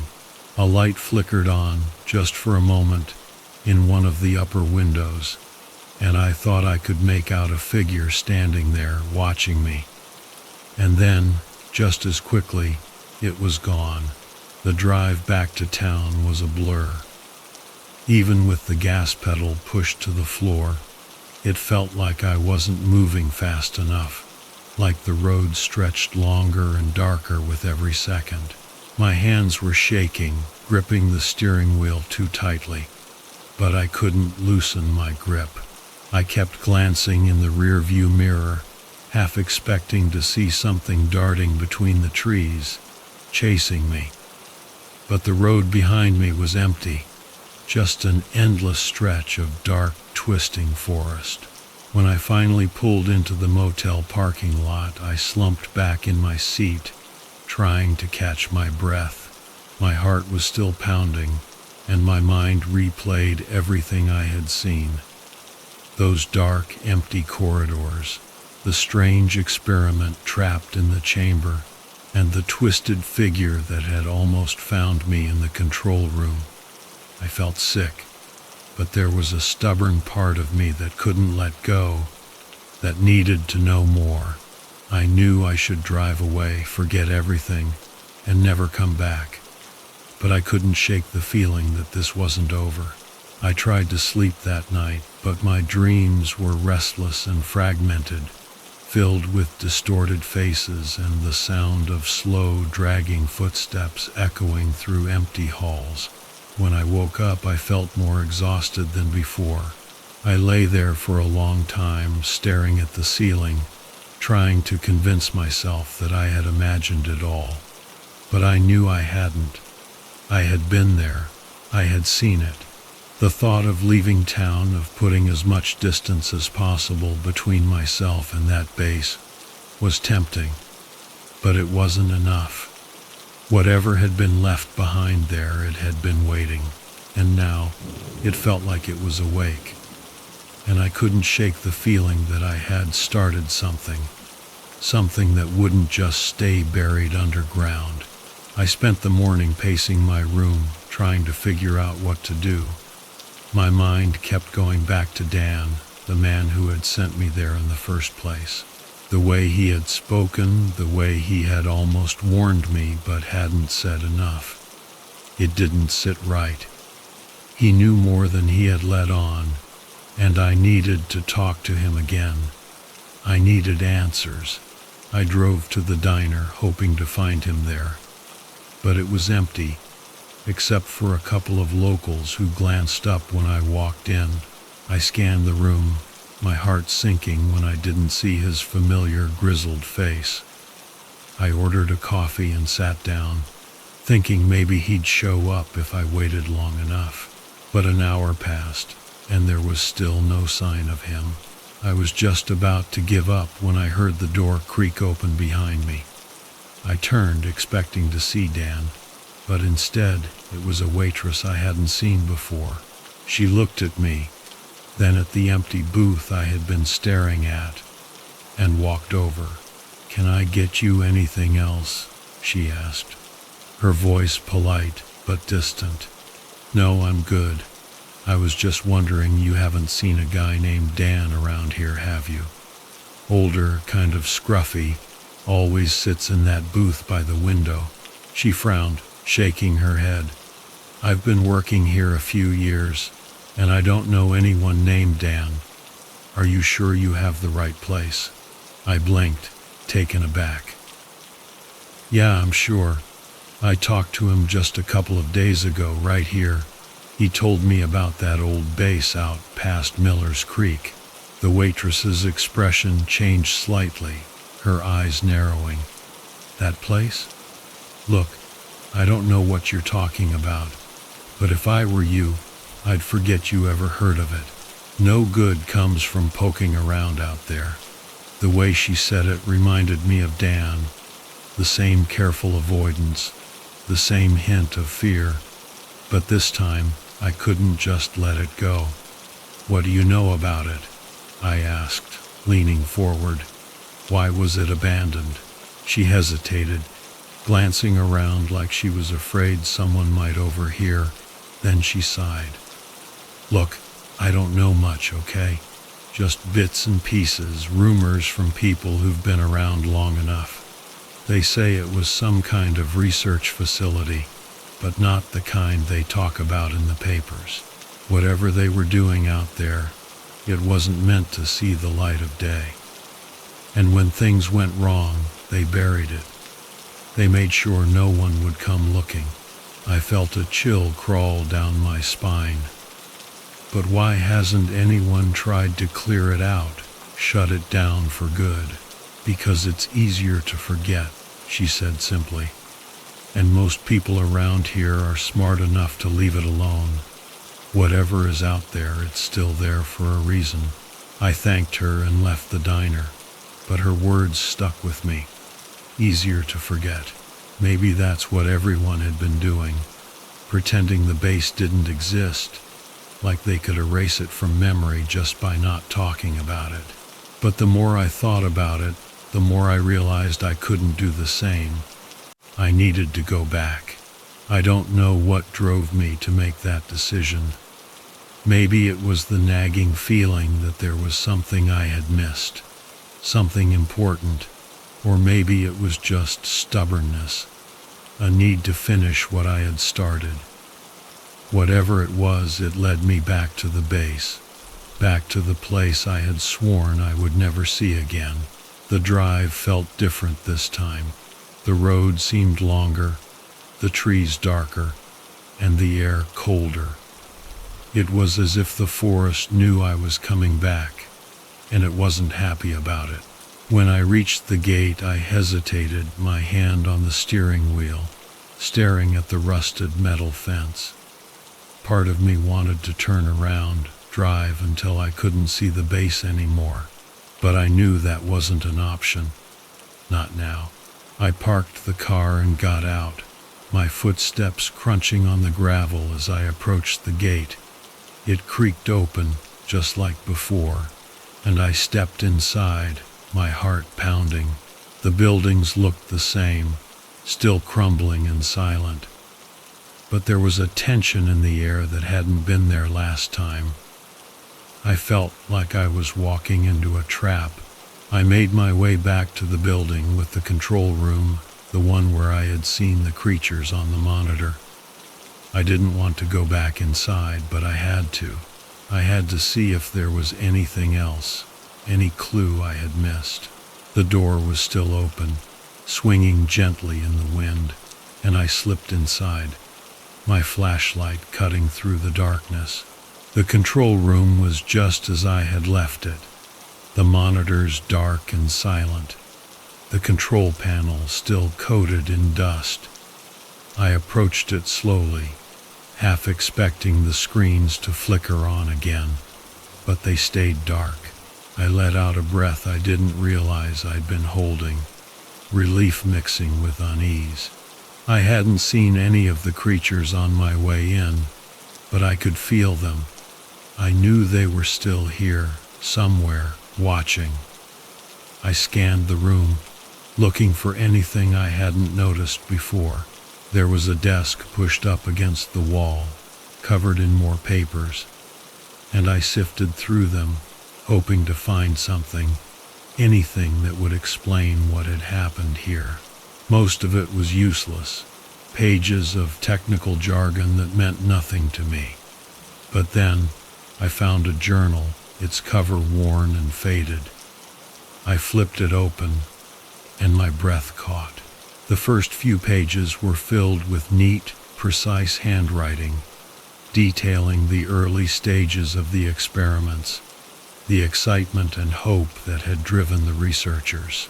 But as I read on, the writing grew messier, the sentences more fragmented. Words like containment breach and uncontrollable jumped out at me, and I felt a knot form in my stomach. I turned to the last page, and my blood ran cold. The handwriting was barely legible. The handwriting was barely legible, scrawled hastily across the paper. We were wrong.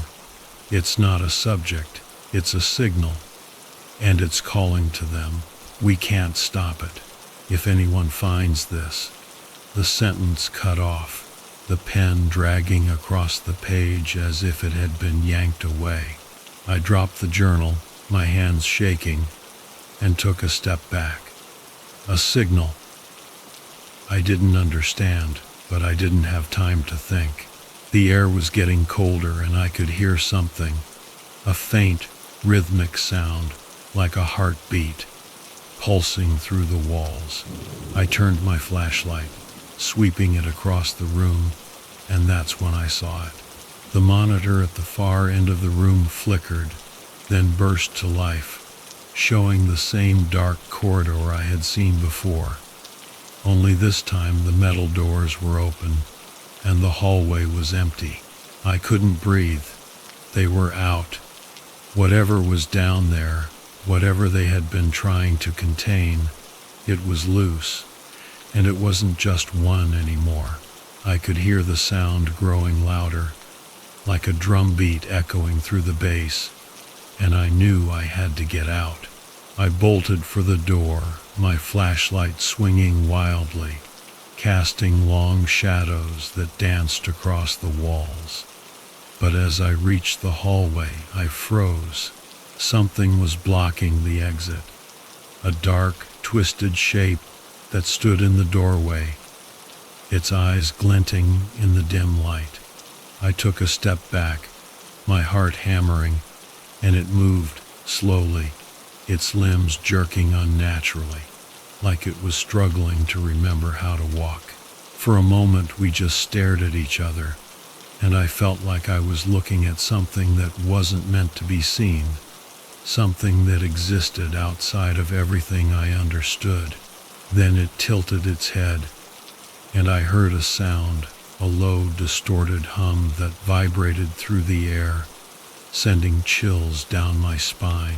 It was the signal, the thing that the journal had warned about, and it was calling them. I didn't wait to see what would happen next. I turned and ran, not caring where I was going, just needing to get away. The base felt like it was collapsing around me, the walls twisting and closing in, and I could hear that hum growing louder, echoing in my head, pulling me back. I had to keep running.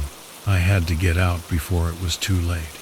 As I stumbled through the darkness, I realized the truth. The base wasn't just hiding something, it was a beacon, and I had been the one to light it. The hum echoed in my ears as I stumbled through the darkened corridors, my legs heavy and my breathing ragged. The base felt alive now, like it was breathing around me, pulsing with an energy I didn't understand. I was disoriented, barely able to tell which way I was going, but I knew I had to get out. The flickering lights cast long, jagged shadows across the walls, and every step I took felt like it might be my last. I pushed through a set of heavy doors, half expecting them to be locked, but they swung open easily. I was in another long hallway, lined with rooms that looked like they hadn't been touched in years. The rhythmic, droning hum was louder here, vibrating through the floor, and I felt it deep in my bones. I had to press on. I had to find a way out before whatever was down there caught up to me. But then I saw something that stopped me dead in my tracks. At the end of the hallway, a light was on. It was the only one shining, bright and steady, unlike the flickering bulbs that had lit my path so far. I hesitated, 1,000 thoughts racing through my mind. It could be a way out, or it could be a trap. Either way, I was out of options. I moved toward the light, my footsteps echoing unnaturally in the silence. As I got closer, I noticed that the door was slightly open, and inside I could make out the faint hum of machinery. I pushed the door open and stepped inside, my heart pounding, unsure of what I'd find. The room was different from the rest of the base. It was clean, almost sterile, and the hum was deafening now, like the steady drone of an engine. In the center of the room was a massive circular console, covered in switches, dials, and monitors. But what caught my attention was the screen directly in front of me. It was showing a live feed of the corridor I had just come through, and there, on the screen, was me. I stared at it, my mind struggling to comprehend what I was seeing. It was a clear image, not grainy or distorted like the other feeds. I could see myself standing in the doorway, looking back at the screen. My mouth was open, my face pale and covered in sweat. I turned around, half expecting to see a camera aimed at me, but there was nothing. Just the empty hallway, stretching out into the darkness.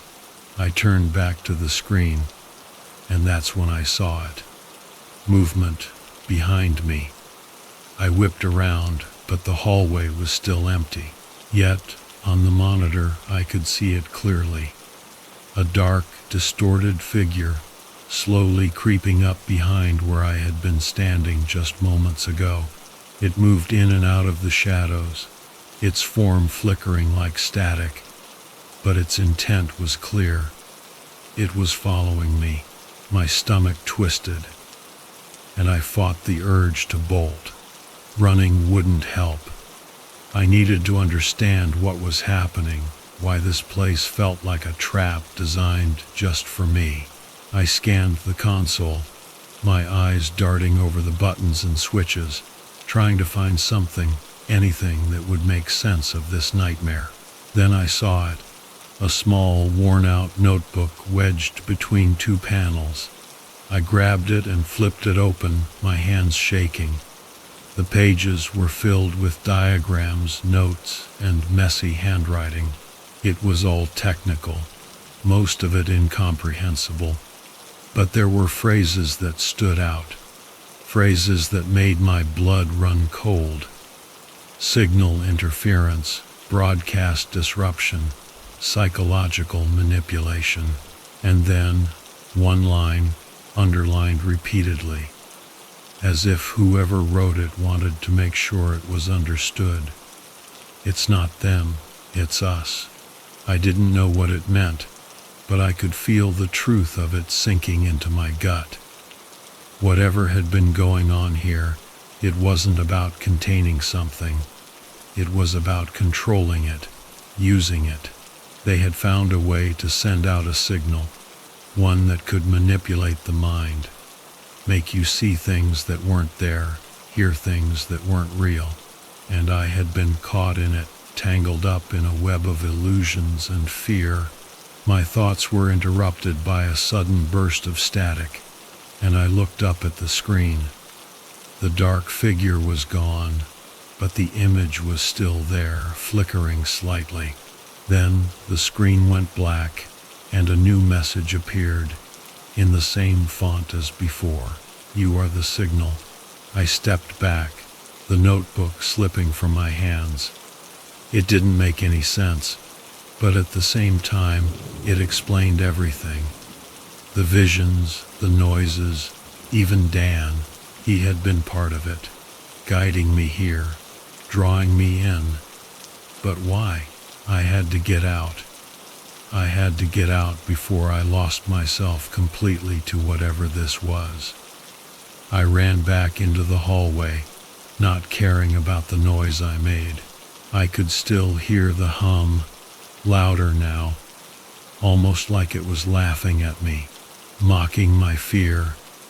The walls seemed to pulse with it, and I could feel it in my head, like a headache that wouldn't stop. But I kept running, forcing myself to focus on the way out. The exit was just ahead. I could see the dim light of the sky outside, a sliver of hope in the darkness. I pushed myself harder, ignoring the pain in my legs, the burn in my lungs. I was almost there, almost. I crashed through the door and stumbled outside, collapsing on the cold, damp ground. The sky was overcast, dark clouds swirling overhead, but it felt like freedom. I lay there, gasping for breath, feeling the wind on my face, and for a moment I thought I was safe. But then I heard it, the hum, not coming from the base, but from somewhere deeper, somewhere inside me. I sat up, my head spinning, and realized with a sickening dread that it hadn't stopped. It had never stopped. It was inside my mind, and it wasn't going away. I scrambled to my feet, staggering toward my car. I fumbled with the keys, my hands shaking so badly I could barely fit them into the ignition. The engine sputtered, then roared to life, and I tore out of there, not looking back. But as I drove, the hum followed me, a low, steady drone that I couldn't escape.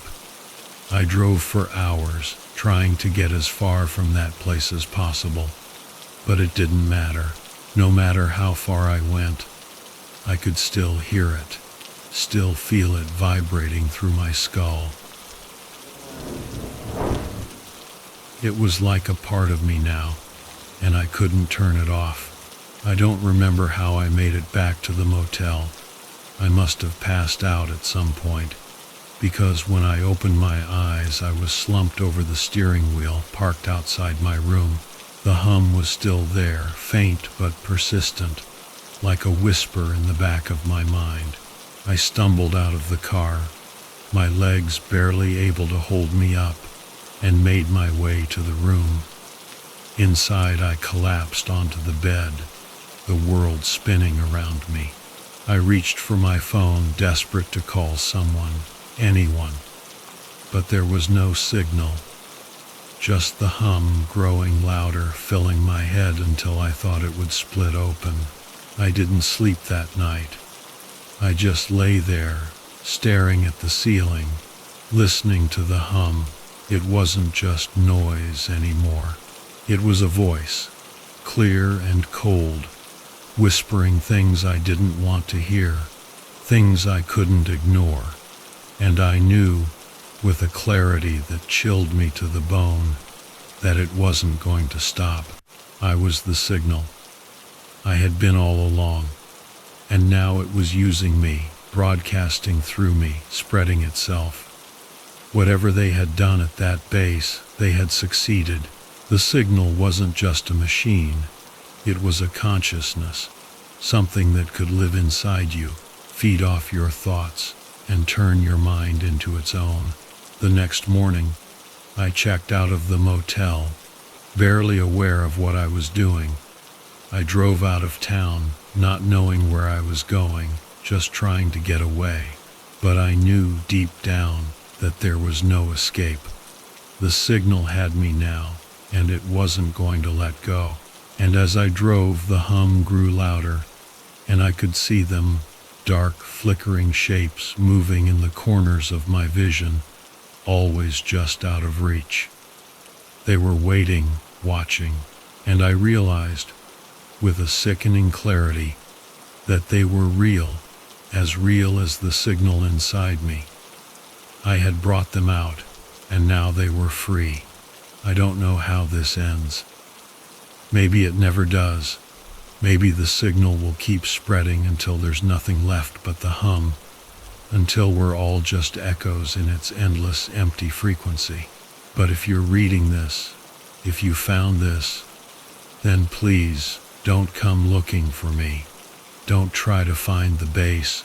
Some things are abandoned for a reason, and whatever you do, don't listen to the signal.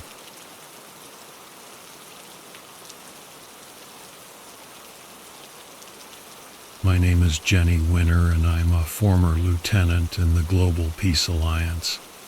This is my story, the story of how the world ended, not with a bang, but with a carefully orchestrated whimper.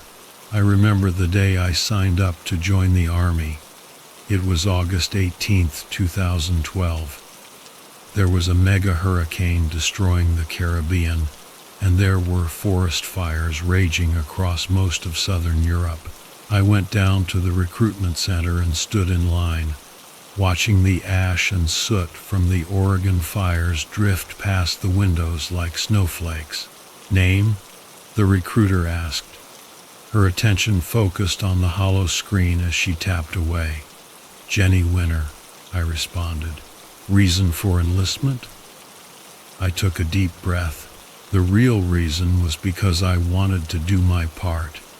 I wanted to make a difference.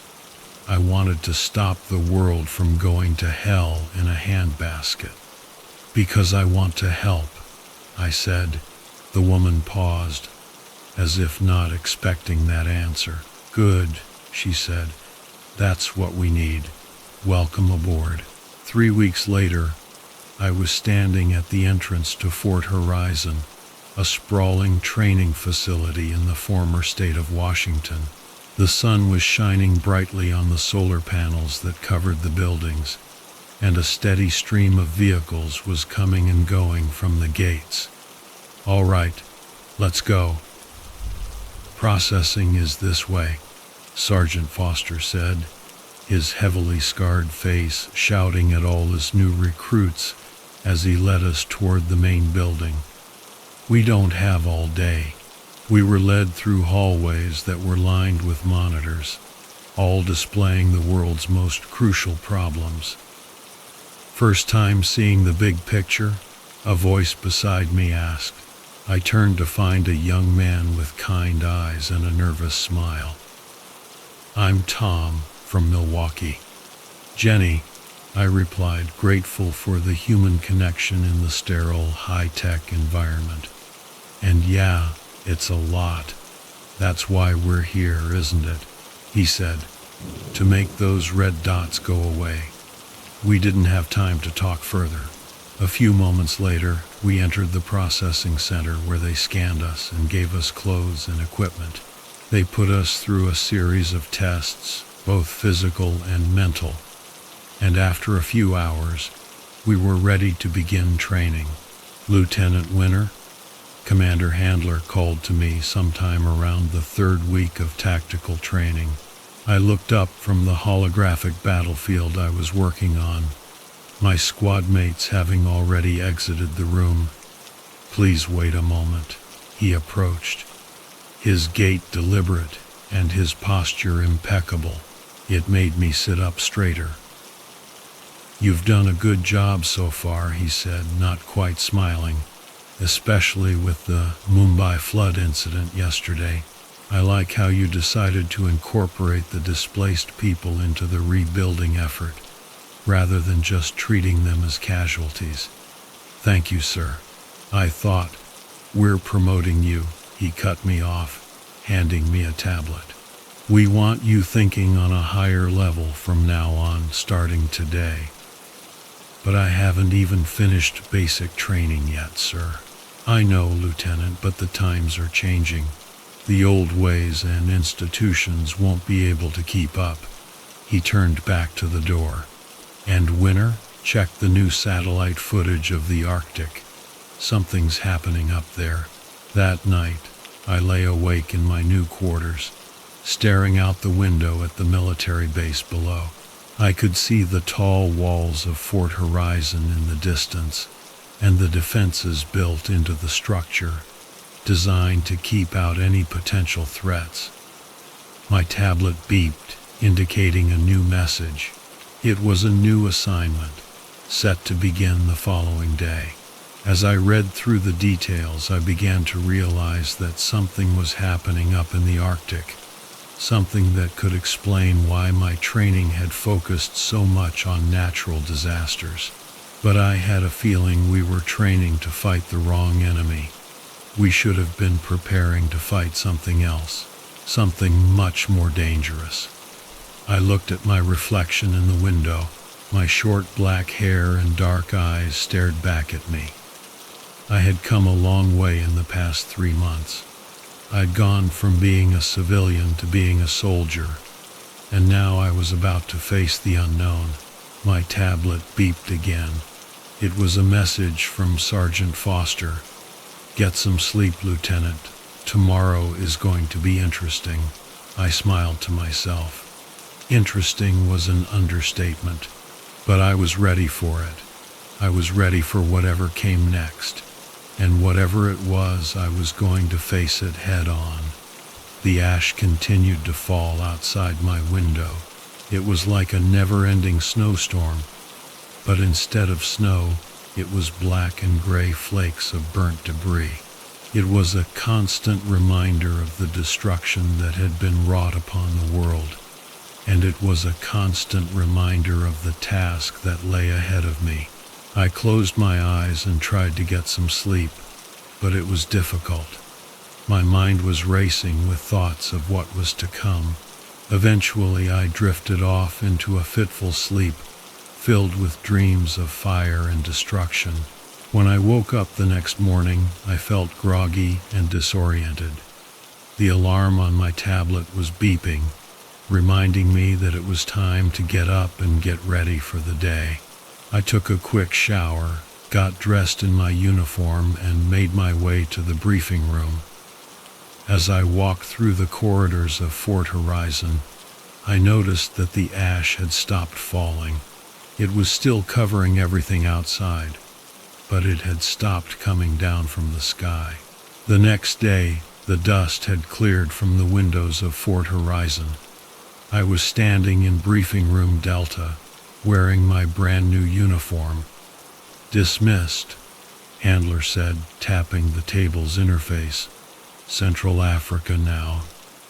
The map showed several areas of flooding, with red zones highlighted where the water had broken through the barriers, and yellow indicators where insurgents were taking advantage of the situation. 3 days ago, the flood control grid in the Zambezi River Basin went down, Foster said. The local army is overwhelmed, and an insurgency is looting the emergency supplies. I glanced at the map and saw something the others hadn't noticed. Sir, these 2 refugee movements here and here, I gestured at the 2 data points moving towards one another. They're being funneled. He smiled. What do you mean? I pointed out all the spots where I'd seen this happen. The insurgents are using the floods as an opportunity to herd everyone into ambushes where they can kill them and take their supplies. Evaluation? Handler asked, somewhat defiantly. I nodded, getting an idea. We'll let them come in, use the same technique against them. This terrain is perfect for creating bottlenecks and choke points. We can set up relief centers here, and here, make them either abort the plan or take off the mask. Foster added, nodding with approval. Exactly. I turned to Handler. We can save the townspeople and handle the threat at the same time. Good work, Lieutenant, Handler said, eyes twinkling. Do it. The following 12 hours were spent preparing for the journey. Dozens of transport vessels were fueled up and ready to go. Across the landing platforms of Fort Horizon, Alpha through Delta are in position, Foster said over the comms. Awaiting your go-ahead, Lieutenant. I watched the live feed, waiting for the right moment. The insurgents were going where I expected them to go. Initiate Phase 1, I said. Refugee centers began to send out signals, drawing civilians toward them. We lay in wait. Incoming from the south. Looks like a full house, a tactical officer said. They took the bait. On my signal, I replied, preparing for the ambush. On my signal. We didn't want to start a war and get civilians killed. Now, we came at them from all sides at once. They didn't have anywhere to run. This is the Global Peace Alliance, Foster announced over the battlefield. Drop your weapons or we'll be forced to engage. It was quick. Most of them gave up. A few of them fought, but we were ready for that. All regions clear, Foster said. Civilian casualties, none. We did it, Lieutenant. I felt a wave of relief wash over me, but there was still more work to be done to ensure the safety of the civilians and the distribution of supplies. Later that day, I made my way to Handler's office back at Horizon to give him my report. Nicely done, Lieutenant, Handler said, looking over the mission report. Innovative approach, low collateral damage, high yield. The higher-ups are happy. Thank you, sir. I paused. Sir, regarding the Arctic, Handler smiled. One problem at a time, Lieutenant. But yes, that situation is developing. Get some sleep. You deserve it. I left his office, thinking about how much had changed and how much more was yet to come. I saw my reflection in the glass. I looked the same, but I felt different. Sergeant Foster was waiting for me in the hallway. Hell of a first command winner, he said, joining me. But I have a feeling this was the easy part. The Arctic? I asked.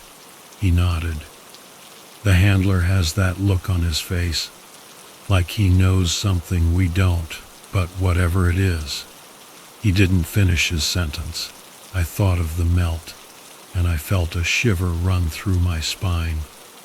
I think we can figure it out, I said. Foster laughed. That's the spirit, Lieutenant, that's the spirit.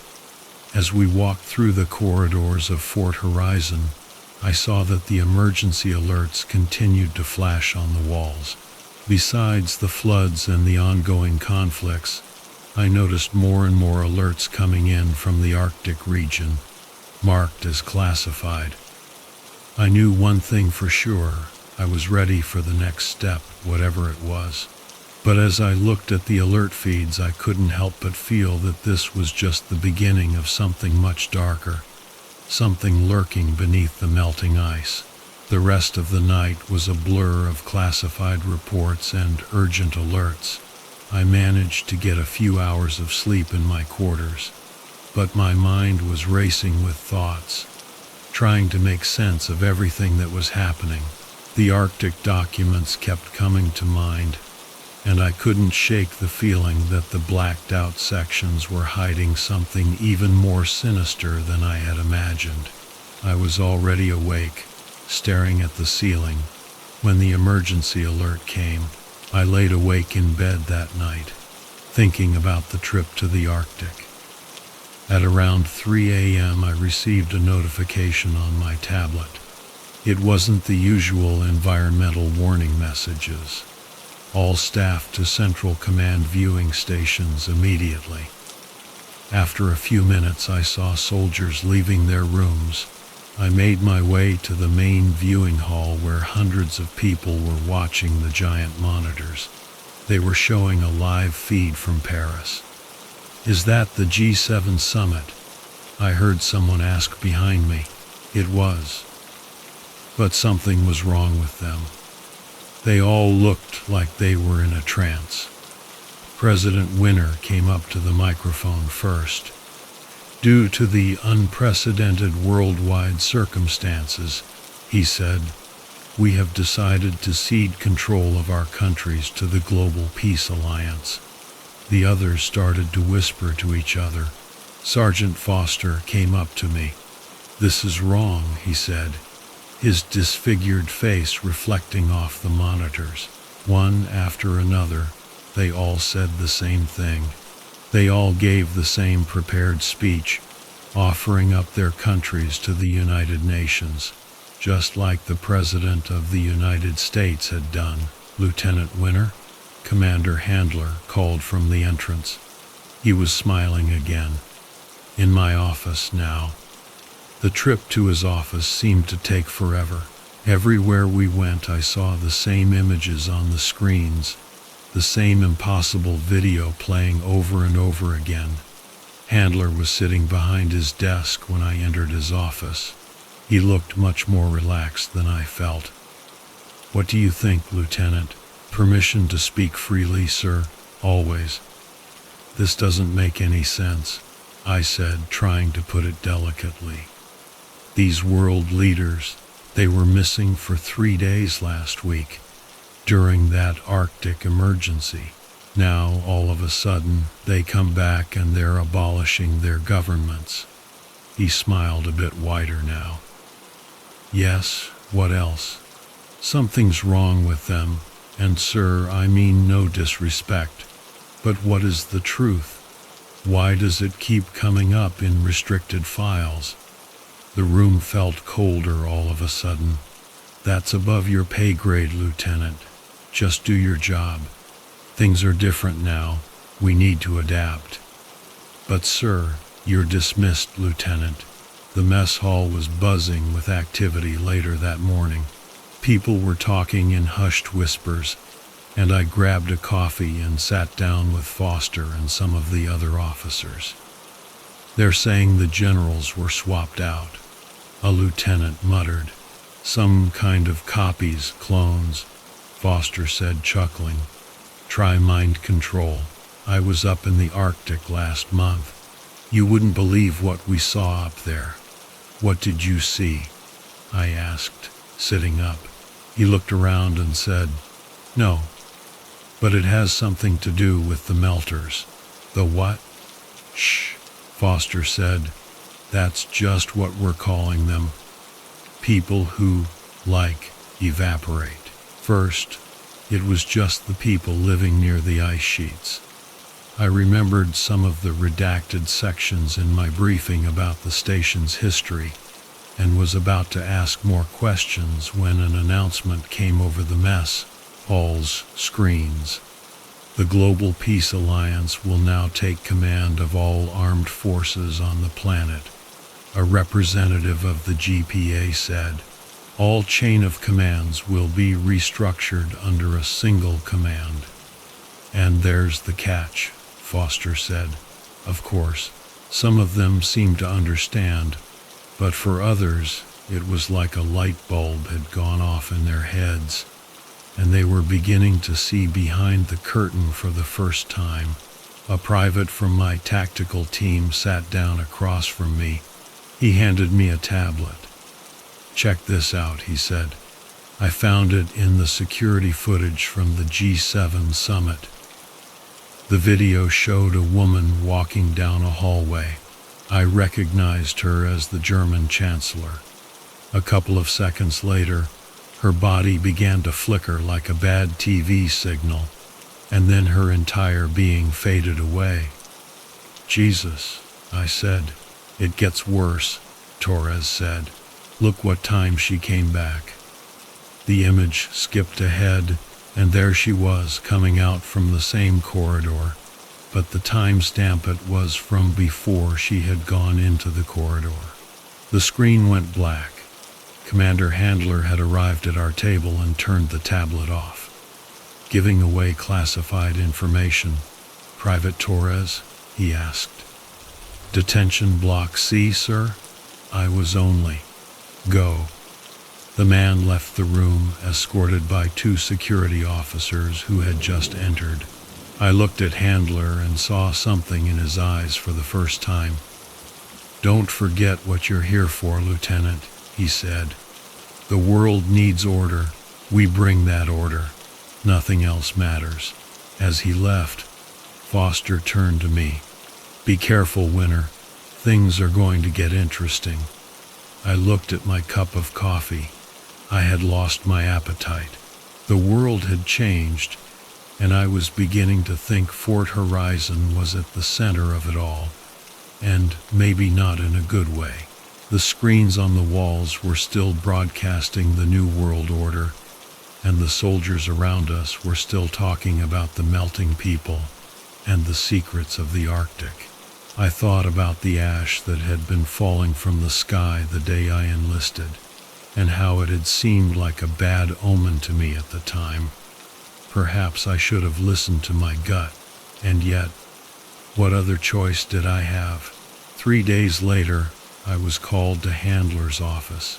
I hadn't been able to sleep since my encounter with Foster, and I had spent the time restlessly pacing my room, listening to the news broadcasts and watching the ash. The ash had stopped falling 3 days later, but there was something else in the air now. I was in Handler's office, watching him brief me on my mission while smiling broadly.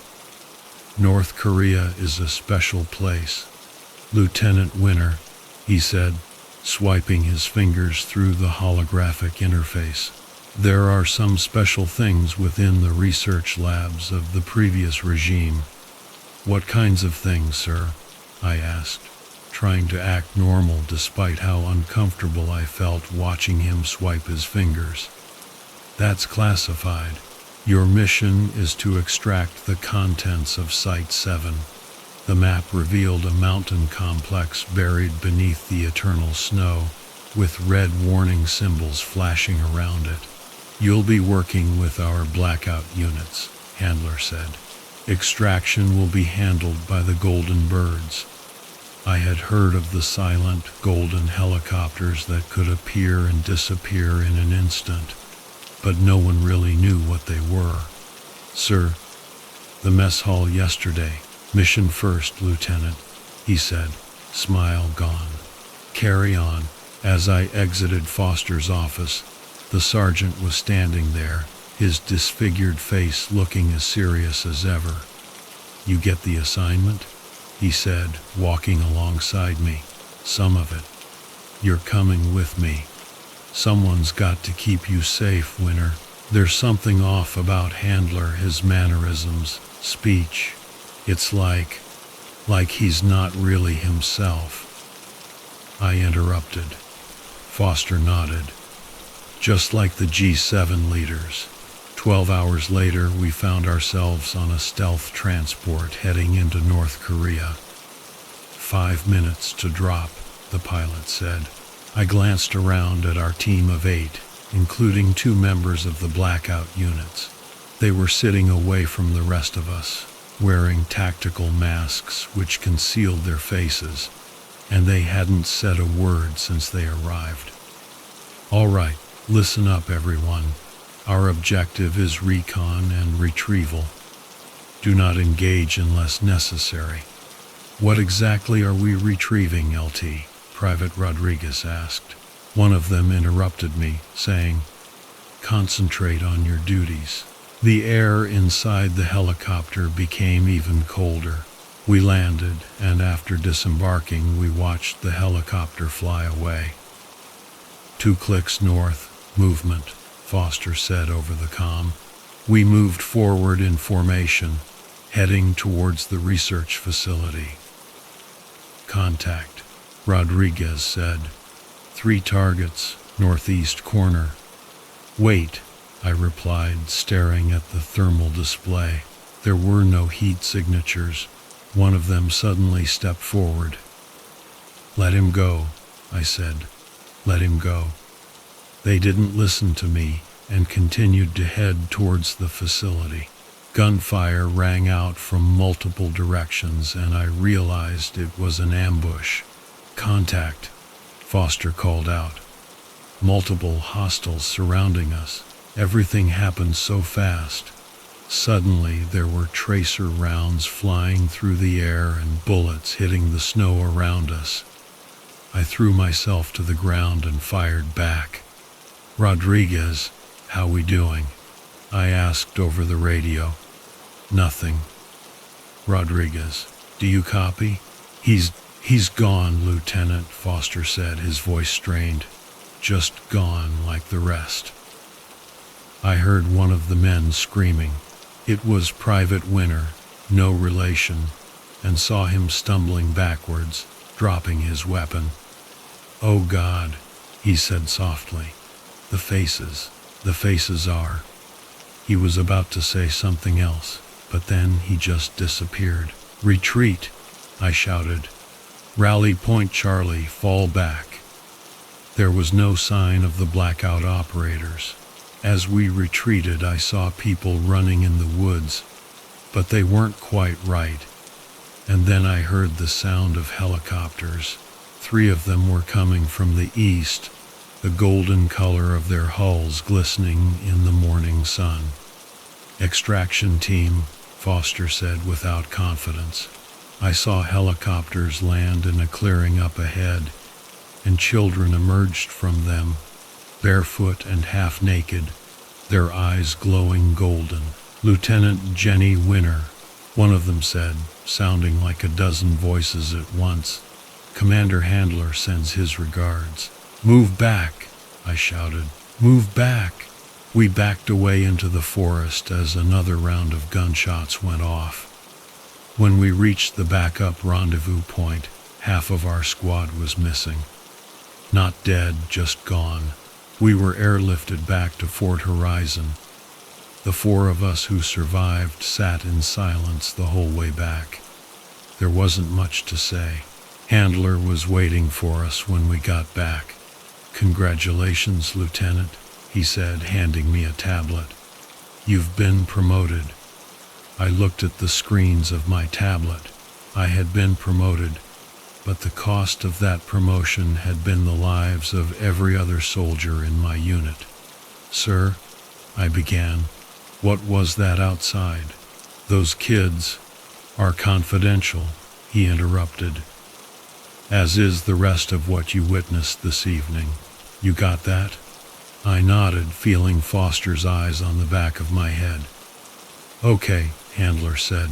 Go to sleep now, Lieutenant. You deserve it. As I turned to leave, I overheard him speaking to someone under his breath. The Golden Children performed just as expected. Initiate Phase 2.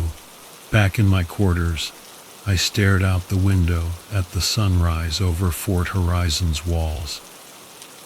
The new rank insignia felt like a badge of shame. I couldn't shake the feeling that we were on the wrong side of something much larger than we understood. My tablet chimed with a message from Foster. Meeting 0200, North Maintenance, Level C. Come alone. I deleted it immediately. Whatever was happening, whatever Handler and his golden-eyed children were planning, I knew one thing for sure. We weren't fighting to save the world anymore. We were fighting to save humanity, and I wasn't sure which side Fort Horizon was really on. The next couple of days, I didn't sleep much. Foster's meeting had confirmed my suspicions. The Golden Children weren't human, not anymore. I spent every waking moment digging through classified files, trying to piece together the truth. But eventually, my exhaustion caught up with me, and I drifted off into a restless sleep. I was in my room, watching the sunrise for the third day in a row. I hadn't been able to sleep since the mission in North Korea. Every time I closed my eyes, I saw Private Winter dissolve into nothingness, and I could still hear his scream in my ears. My tablet beeped with a priority message. It was Commander Handler. Briefing Room Alpha, 10 minutes, he said. Bring Sergeant Foster. The call ended. I went to the door and found Foster already standing there. Man, you look like Winter, he said, walking alongside me. Thanks. You don't look so good either.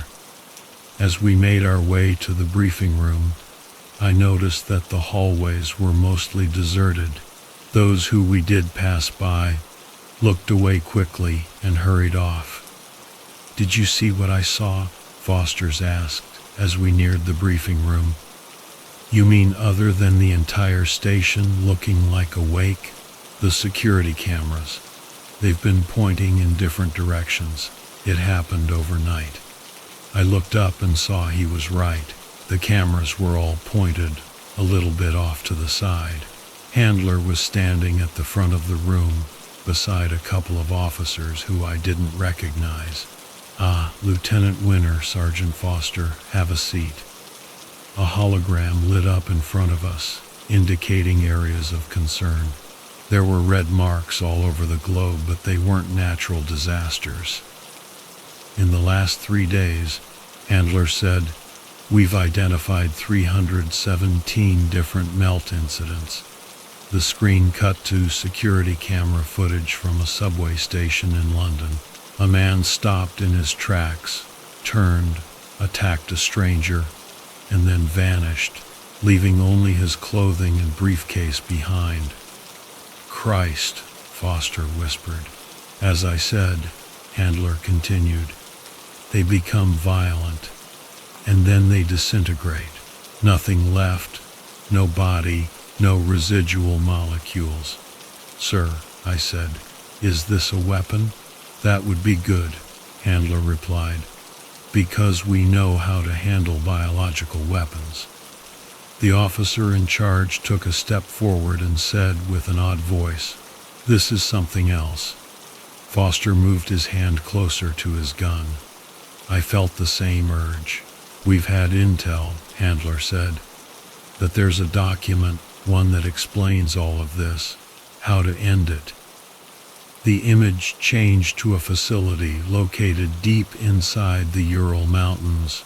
The document is in the possession of a person named God, Handler went on. And your job is to get it back. God? I asked incredulously. It's a code name, of course, Handler answered, but his look said otherwise. You depart in 6 hours. The details will be sent to your tablets. Sir, Foster started, about the North Korea mission, the Golden Children. That's confidential, Sergeant. Handler's words were sharp. You're dismissed. Once we were in the hallway, Foster pulled me into a janitorial alcove. Winner, it's not right. Everything is wrong. Those cops in there, their shadows were wrong. I had noticed the same thing. The melters, the golden-eyed kids, now this god person. I shook my head. What is really going on here? I don't know, but I'm pretty sure Handler's in on it. I think it's affecting him. Haven't you noticed the way he walks? It's like he's some sort of robot, Winner. Then I got the notification about our mission. I read through it, and my stomach dropped. Foster, check this out. The rescue team, Golden Children, he said, catching up on the text. Like North Korea. We can't go with them. Rodriguez, Winner, you saw what happened to them. What do we do, LT? We could go in, but proceed with caution. I had a feeling this god person might have some information for us that Handler didn't want us to hear. You're talking about mission deviation. I'm talking about survival. I looked at my watch. 2 hours, Armory. Only bring people you can trust with your life. Foster nodded. Not many. I returned to my quarters and began to prepare. There was something very wrong happening here. People were going missing, and it looked like our commanding officers were in on it, whatever it was. My tablet dinged, and I picked it up to see I had received another email from the anonymous person with the letter G. The truth is in the ice. Trust no one who doesn't cast the proper shadow. G. I deleted the email and looked out the window, seeing the sun had risen. Long shadows were being cast on the ground. I saw people on the base walking around, and a shiver went up my spine. The truth is in the ice, I said, recalling the Arctic briefings that had kicked all of this off. Wherever we were headed in the Urals, it seemed to be the beginning of something far more sinister than any of us had bargained for. A few hours later, after some intense, secretive planning and a few white lies to some higher-ups, we were on a transport headed for the Urals. We were flying toward our destination now, and I couldn't see anything out the windows. It was pitch black outside, and we'd been in the air for hours, maybe 6 or 7. It was hard to tell. We'd crossed several borders, but those didn't matter anymore. The GPA was in charge now. Foster was sitting across from me, checking his gun and his equipment. There were 4 other soldiers with us, all of whom we'd selected because they were trustworthy, and because they cast shadows. 2 minutes to drop, the pilot said over the comms.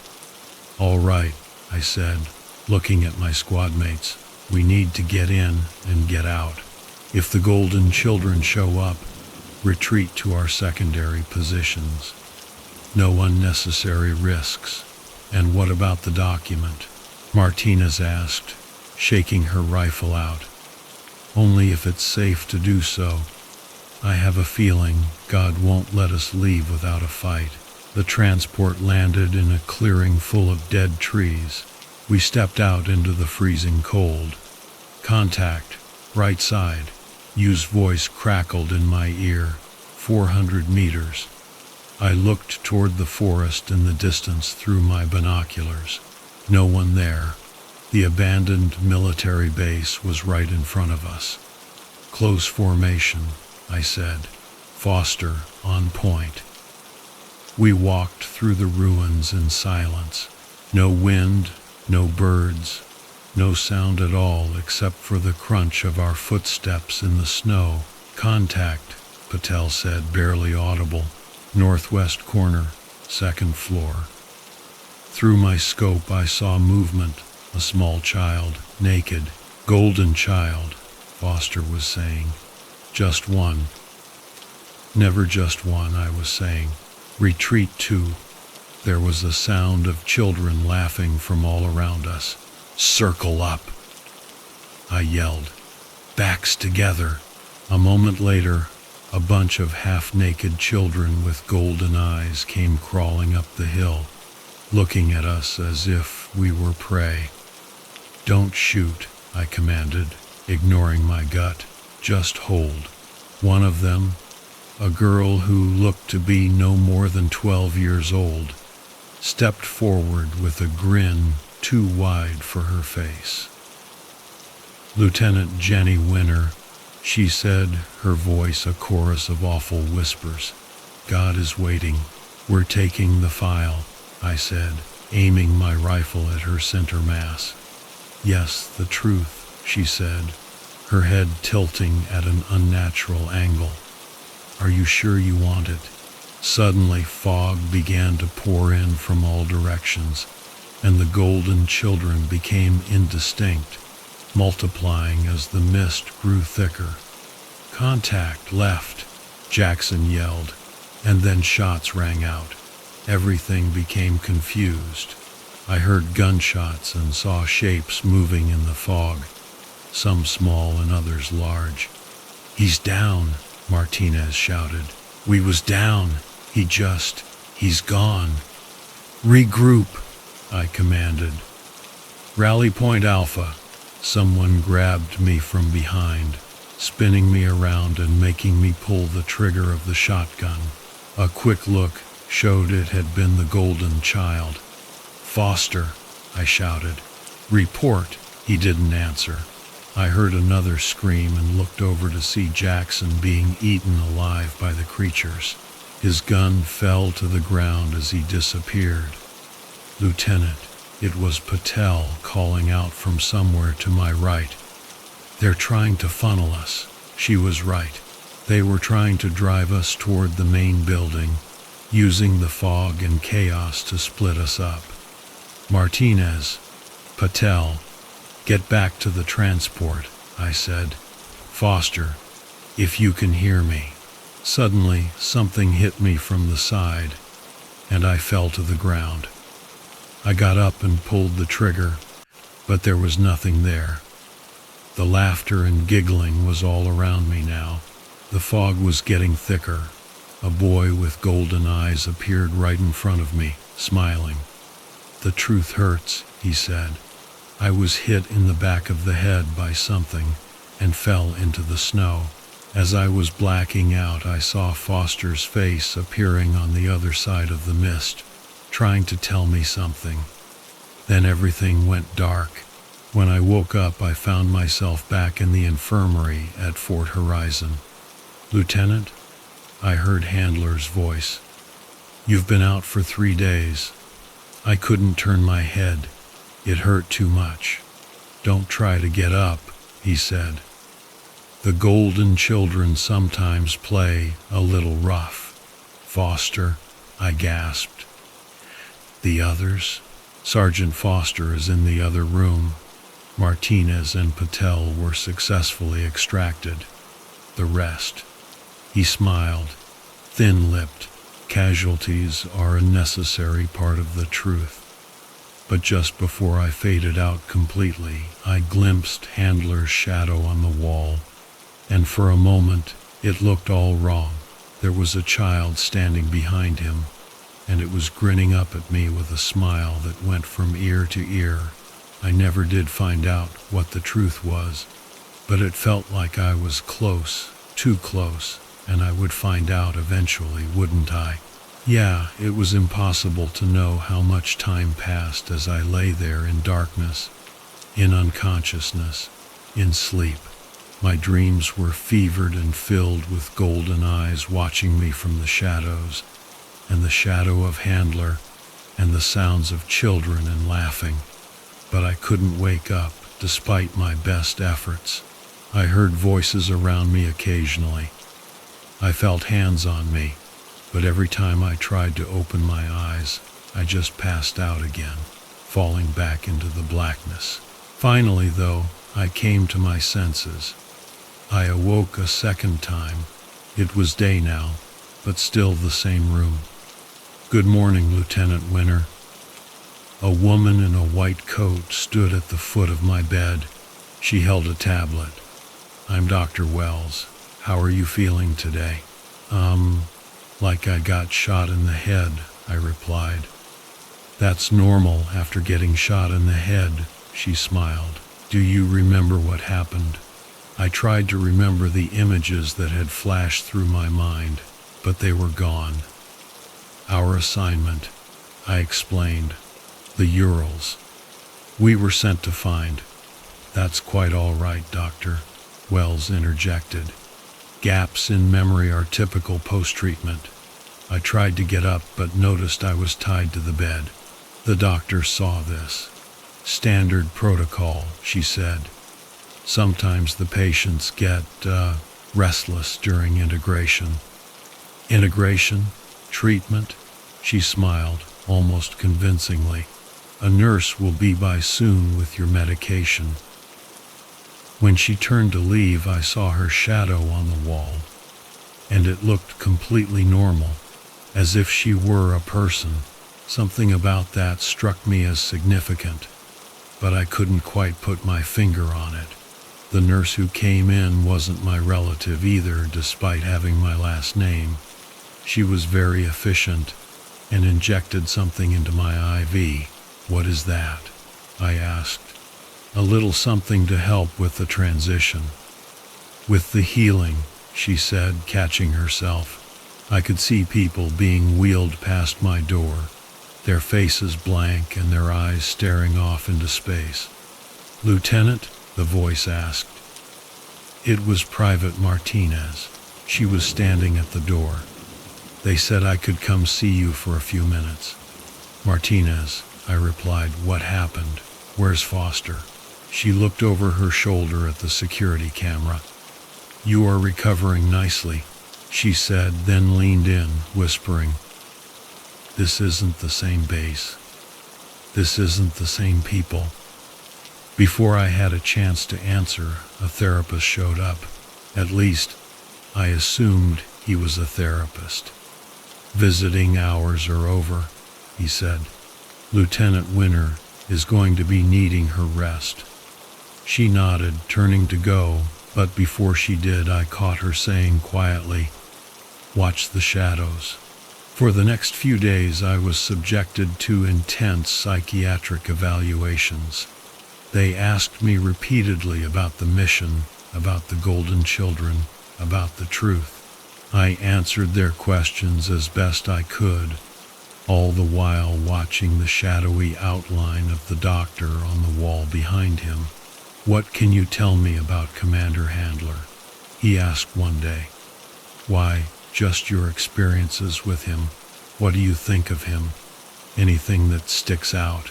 I thought of Handler's jerky movements, his fake smile, the way his shadow didn't seem to follow him quite right.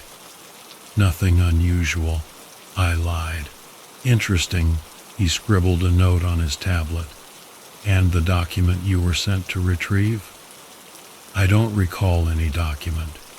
He smiled, as if that was a relief to him. "Good," he said. "That's good." I gazed out my window at the base staff going about their business, but there was something about the way they moved that seemed off, as if they were merely pretending to be busy. A few days later, Sergeant Foster knocked on my door. He looked a little more nervous than usual. "Winter," he whispered. "Back, you look good." "Foster, what do we see out there?" He looked at the camera and then sat down on a chair next to my bed. "Technical difficulties, lack of oxygen, hallucinations." But his face said something else. "And the Golden Children?" "There are no Golden Children," he said, like he was quoting something. "There's no God. There's only the Global Peace Alliance." Suddenly, a nurse entered with my pills, and Foster got to his feet. "Get well soon, Lieutenant. We need more good cops out there." But no sooner had I taken the pills, I heard Dr. Wells talking to someone outside. Assimilation is going smoothly. Subject is compliant with the mental reprogramming. Excellent. Multiple children spoke in unison. It is not yet time for the truth to be revealed. Tight. I lost track of time. Sometimes I woke up and saw the golden children standing at the foot end of my bed. Other times I saw the staff doing their work, and sometimes my restraints were loosened, and I found a note on my chest saying, "The ice is thawing. The truth will be free. Remembering is good." Snow began to fall outside, or maybe it was ash. It was hard to tell in the dark. The following weeks went by in a blur. I have no idea how long it took, but by the time they thought I was ready to go back to work, it was early spring. I was still hallucinating from time to time, but at least I was able to think more clearly. It felt good to get out of the medical wing. A few days later, I was discharged from the medical ward. It was impossible to tell exactly how many days, though, since time still felt a bit off. It wasn't raining anymore, and some of the snow, or ash, had melted away, leaving Fort Horizon looking cleaner than ever. I put on my dress uniform, which felt a bit unfamiliar to me now, and went to see Commander Handler. He had moved into an office in the new Central Command on the top floor. I took the elevator there. As the doors opened, I was greeted by a sight that was very different from the usual GPA style. "Lieutenant Winter," Handler said, words imbued with an unnatural weight. "Welcome back to the force." He was standing by the window, his face obscured by the gray light, a large golden cross around his neck, casting a shadow that made no sense. "Thank you, sir," I said. "Take a seat, if you would. We have a lot to talk about." The chair was cold. Handler walked over to his desk and sat down behind it. His uniform had changed from the standard GPA garb to something more elaborate. "You've done very well," he said, with the same mysterious smile. "The seals were well maintained." "Seals, sir?" "Between knowing and not knowing," he gestured to the desk. "Between knowing and unknowing." I could remember the dreams, but only parts of them. A pair of yellow eyes, the sound of children laughing.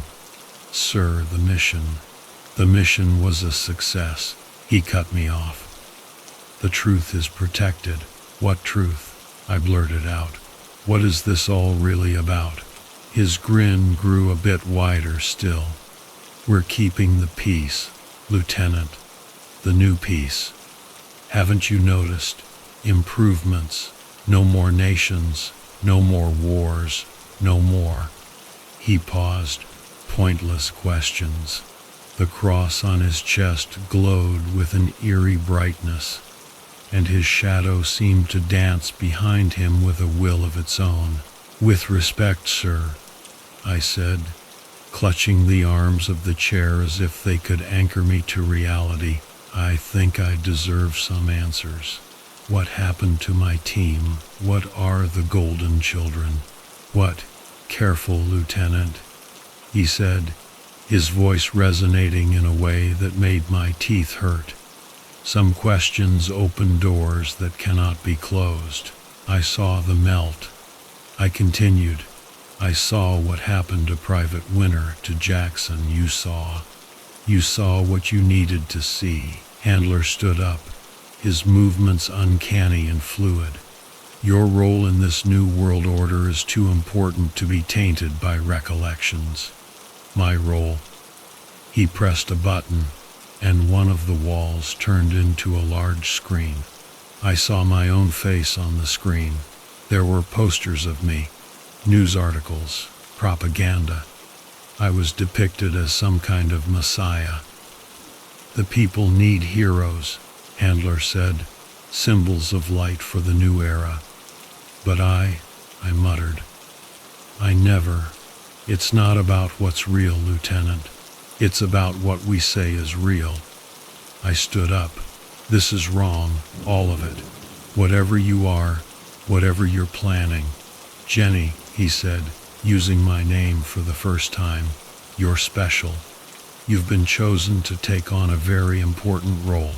Don't ruin it by thinking about things that will only bring you pain. The cross on his chest glowed with a bright light, and for a second I saw the truth.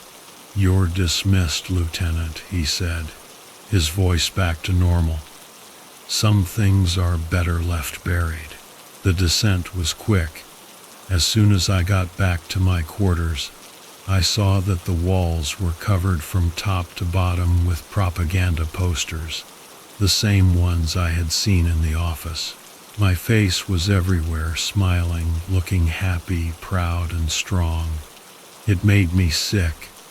I received orders through my tablet to give a speech to the rest of the base personnel the next day.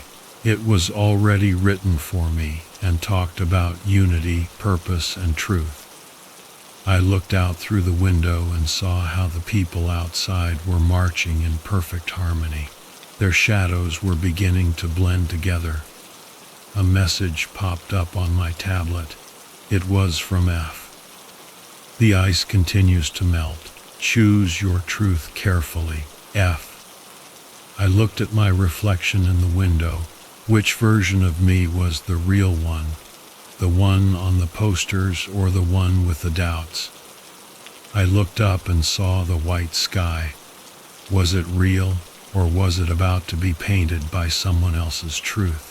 The following 3 days were blurry. I delivered the speech as ordered. My voice echoed across the parade grounds, and thousands of empty eyes looked back at me. At night, I looked for more messages from F, but nothing ever showed up. The sky was still white, and little by little, the seed of doubt that had been planted during my meeting with Handler cracked open and began to grow. I sat in my room, looking at the posters on my wall. They were all of me, with a golden added to my skin to make me look more angelic. 3 days had gone past since I had talked to Handler, and I still didn't understand what was going on. The morning briefing appeared on my tablet. I was about to ignore it, but then I saw something that caught my attention. A tactical team had been sent to the Vatican 8 hours ago, without me. That's my squad. I mumbled to myself. I opened the mission details, but most of it was blacked out. Only the objective was clear. Retrieve the asset and bring it back to the base.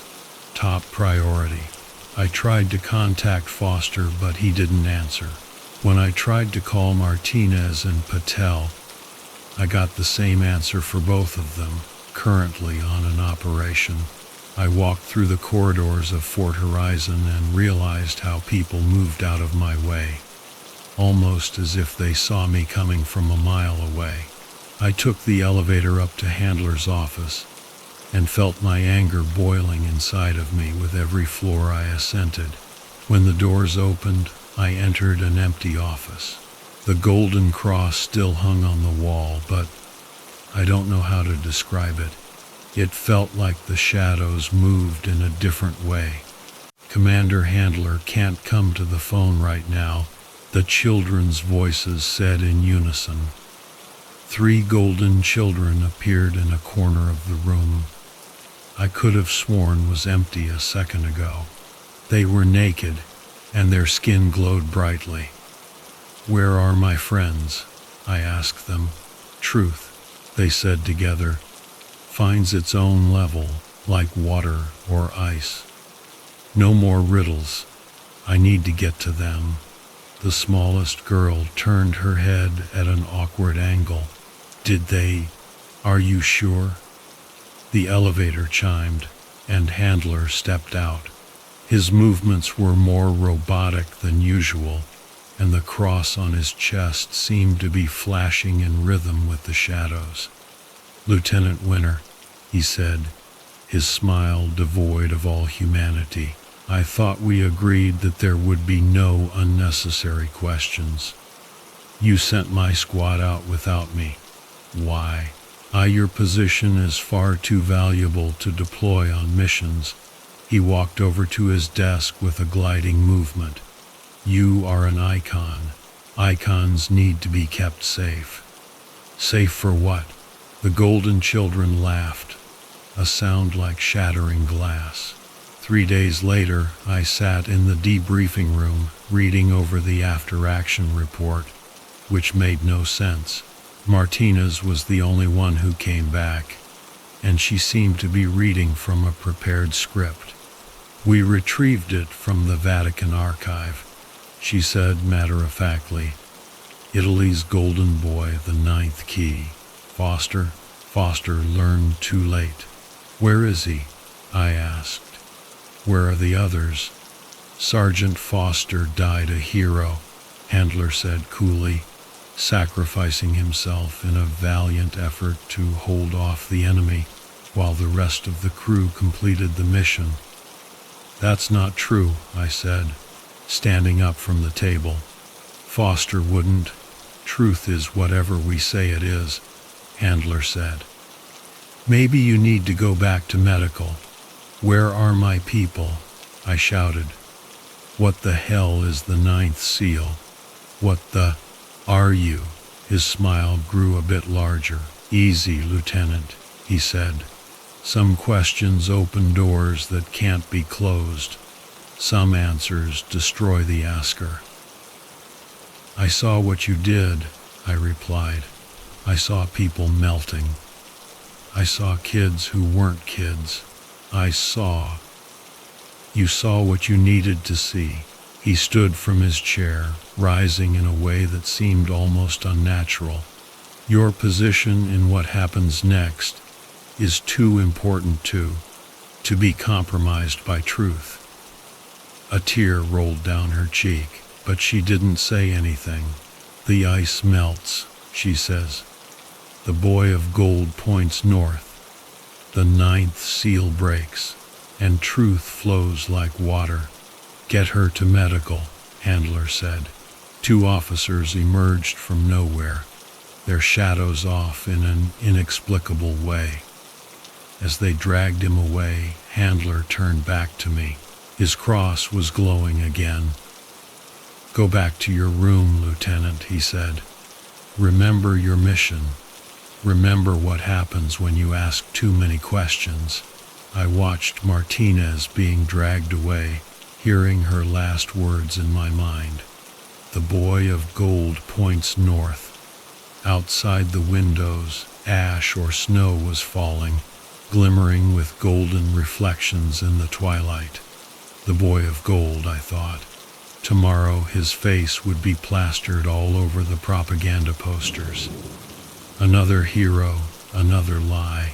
But in the Vatican, a boy of gold was pointing north, and Foster, the real Foster, had died figuring out what that meant. My tablet buzzed. I had received new orders, another speech, more truths to be told. But there was something else hidden in the message. The ninth keeps them all. Seek the golden boy, F. I wondered how many more secrets would come out before the ice had melted completely. I spent the next several hours in my office, pondering over the last encrypted message. Once the night shift started and the corridors became less crowded, I returned to my quarters. I tried to go to sleep, but I couldn't. I was waiting for something, but I didn't know what. Then, at 0300, my tablet screen lit up. The tablet I had been given lit up in the middle of the night, and I awoke to the sight of the same propaganda images on the walls. It was me with a synthetic smile on my face, saying that everything would be fine if we just listened to orders. I was beginning to hate her more and more with each passing day. I couldn't stop thinking about Martinez's empty eyes and Foster's last message. The ninth seal, the Golden Boy, North, water. It all had to be connected somehow. I wanted to stay and figure it out, but I couldn't. I had to leave. I had to get away from Handler and his influence. Someone knocked on my door. 3 quick knocks, a pause, and then 2 more. I recognized it. It was the first code they taught us in boot camp. "Come in," I said softly. Private Torres came in, and I was happy to see his shadow was acting normal. "Lieutenant," he said quickly. I tried to see if I could detect any hint of the Handler in his face. "Prove it. When you saved me in Mumbai, you mentioned that people who are displaced aren't just victims. Handler was impressed with your ingenuity, but you said that you didn't think it was a tactic, that you just thought it was the right thing to do." I tried to relax my shoulders. "What is it? They're up to something. The Golden Children, they're all over the place. And I saw Martinez in medical. She's not Martinez anymore." "I know." I looked out at the ash snow. "I can't stay here, Torres. Not anymore. That's why I'm here." He reached into his coat and retrieved a small parcel. "New ID, travel passes, some crypto. Some of us still have a heart, you know." I looked down at the documents. They were convincing. The face on the ID was my own, but slightly changed. Not wearing a uniform. "Jenny Winter is too high profile," Torres explained. "But Jenny Chang, she's just a tech consultant looking for a job in the Southern Hemisphere." "New Zealand?" He nodded. "No GPA. It's mostly self-governed, although they don't tell people that. The same networks work there." We both heard the sound of footsteps approaching in the hallway and froze. The sound of boots went past us in unison. "You need to leave," I said. "The more you know about what's next, the more trouble you'll be in, Lieutenant," he said, unsure. "Whatever's happening, whatever they're doing with the SEALs and the Golden Boy, watch yourself. Some answers are worse than questions." I gave him a hug before I left. "Stay human, Torres." "You too, LT. You too." I waited until the next shift began and snuck out of my room, wearing civilian clothes. I made my way out of the base, trying to avoid being spotted. "Maintenance request?" the guard asked, his voice still robotic. "Site 7 maintenance," I repeated, mimicking the monotone voice of the assimilated staff. He nodded and gave me the keys to a GPA transport. I tried not to look too eager as I walked over to it. Every minute of that 20-minute drive felt like a lifetime. I kept waiting to get stopped by Handler's people or by Golden Children, but it never happened. The cargo transport was fueled up and waiting for me on the runway. The pilot was another contact of mine. "Maintenance check," I said, holding up the fake credentials I'd taken from Torres. "Right," the pilot said. "I'm headed to Auckland. Just a delivery." I made my way into the back of the transport and hid amongst the cargo, thinking I'd be able to make my escape in this way. But then, a few minutes later, I heard Handler's voice over the radio. "Attention, all outbound flights. Security measures have been heightened. Please prepare for a Golden Child inspection." "Understood," the pilot said easily. "However, I am on a bit of a schedule. Medical supplies for Auckland." There was a long pause. "Proceed," Handler's voice said finally. "But record all incoming passenger manifests." "Roger. Command. Launching now." After a 9-hour flight, we landed, and I was picked up by someone else. "Good luck," he told me before heading back out into the night.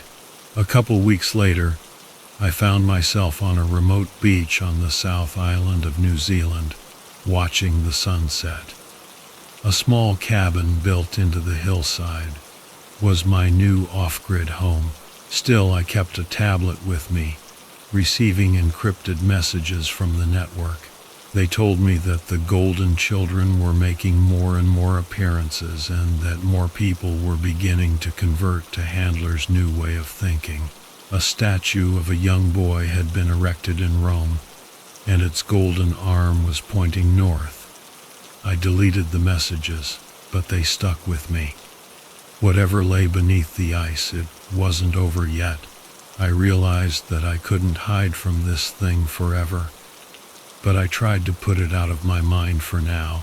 I took a deep breath of fresh air and looked out over the ocean, trying to remember what it was like to be human again. The sun had disappeared below the horizon now, and I could see my shadow stretching out behind me in the moonlight.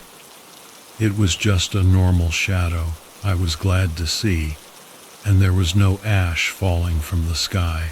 The weeks turned into months, and I got used to my new home on the South Island. I lived off the land, fishing and hunting, and occasionally going into town for supplies. My cabin was hidden in the forest, and I rarely saw anyone else.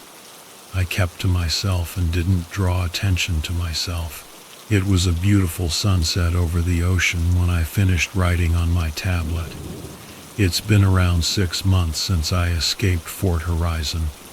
I live in a small cabin on a cliff overlooking the Tasman Sea. I feel safe here, but for how long? As I have done with every entry, I encrypted today's file with a special program given to me by Torres. I wanted to make sure someone would find it if something happened to me. I don't think Handler will be able to decrypt it. They cast the wrong shadows. I received a notification from the network. The Golden Boy moves, the text read. Rome was just the beginning. Check the ice sheets. I checked out satellite photos of Antarctica. The ice was melting away much faster than anyone had ever anticipated, and I could see something shimmering underneath it, and it looked golden. Just then, I got a call on my emergency line. Chang? It was Torres. Chang, can you hear me? Yeah, I hear you. What's up, man? Martinez broke out of medical. She's all messed up, but before they grabbed her, she told me to tell you about the 9th seal. Said you'd know what it meant, that I went over to the window and looked out at the darkness. What did she say? I asked. The boy points north because south is where the truth flows. The breaking of the seal is the food for the sea. He lowered his voice. They say Handler went himself to Antarctica to do some kind of ceremony. A shiver ran down my spine, and it had nothing to do with the weather. Torres, whatever you do, if you see any golden children. Static erupted from the receiver. I heard children's laughter. Torres? Torres? Static. I went through my evacuation routine. The go bag was already packed, a habit from Fort Horizon. Just as I was about to grab my coat, I noticed a strange reflection in the window. It was a child standing on my deck, naked, with glowing golden eyes. Lieutenant Jenny Winner, it said in that terrible chorus of voices. The truth misses you. That's not my name anymore, I replied slowly, reaching for the weapon hidden beneath my desk. Names are temporary. Truth is eternal. The child's smile stretched too wide. The 9th seal breaks tomorrow. Handler sends his regards. What happens when it breaks? Everything.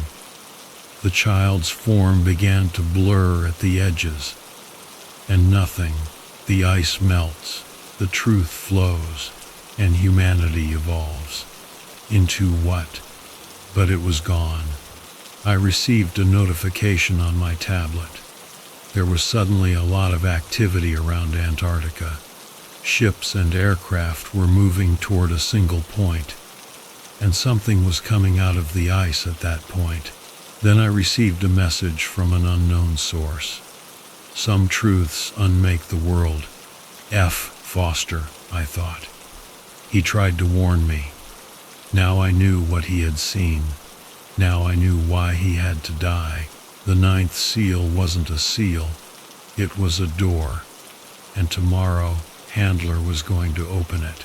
I looked down at the tablet in my hand.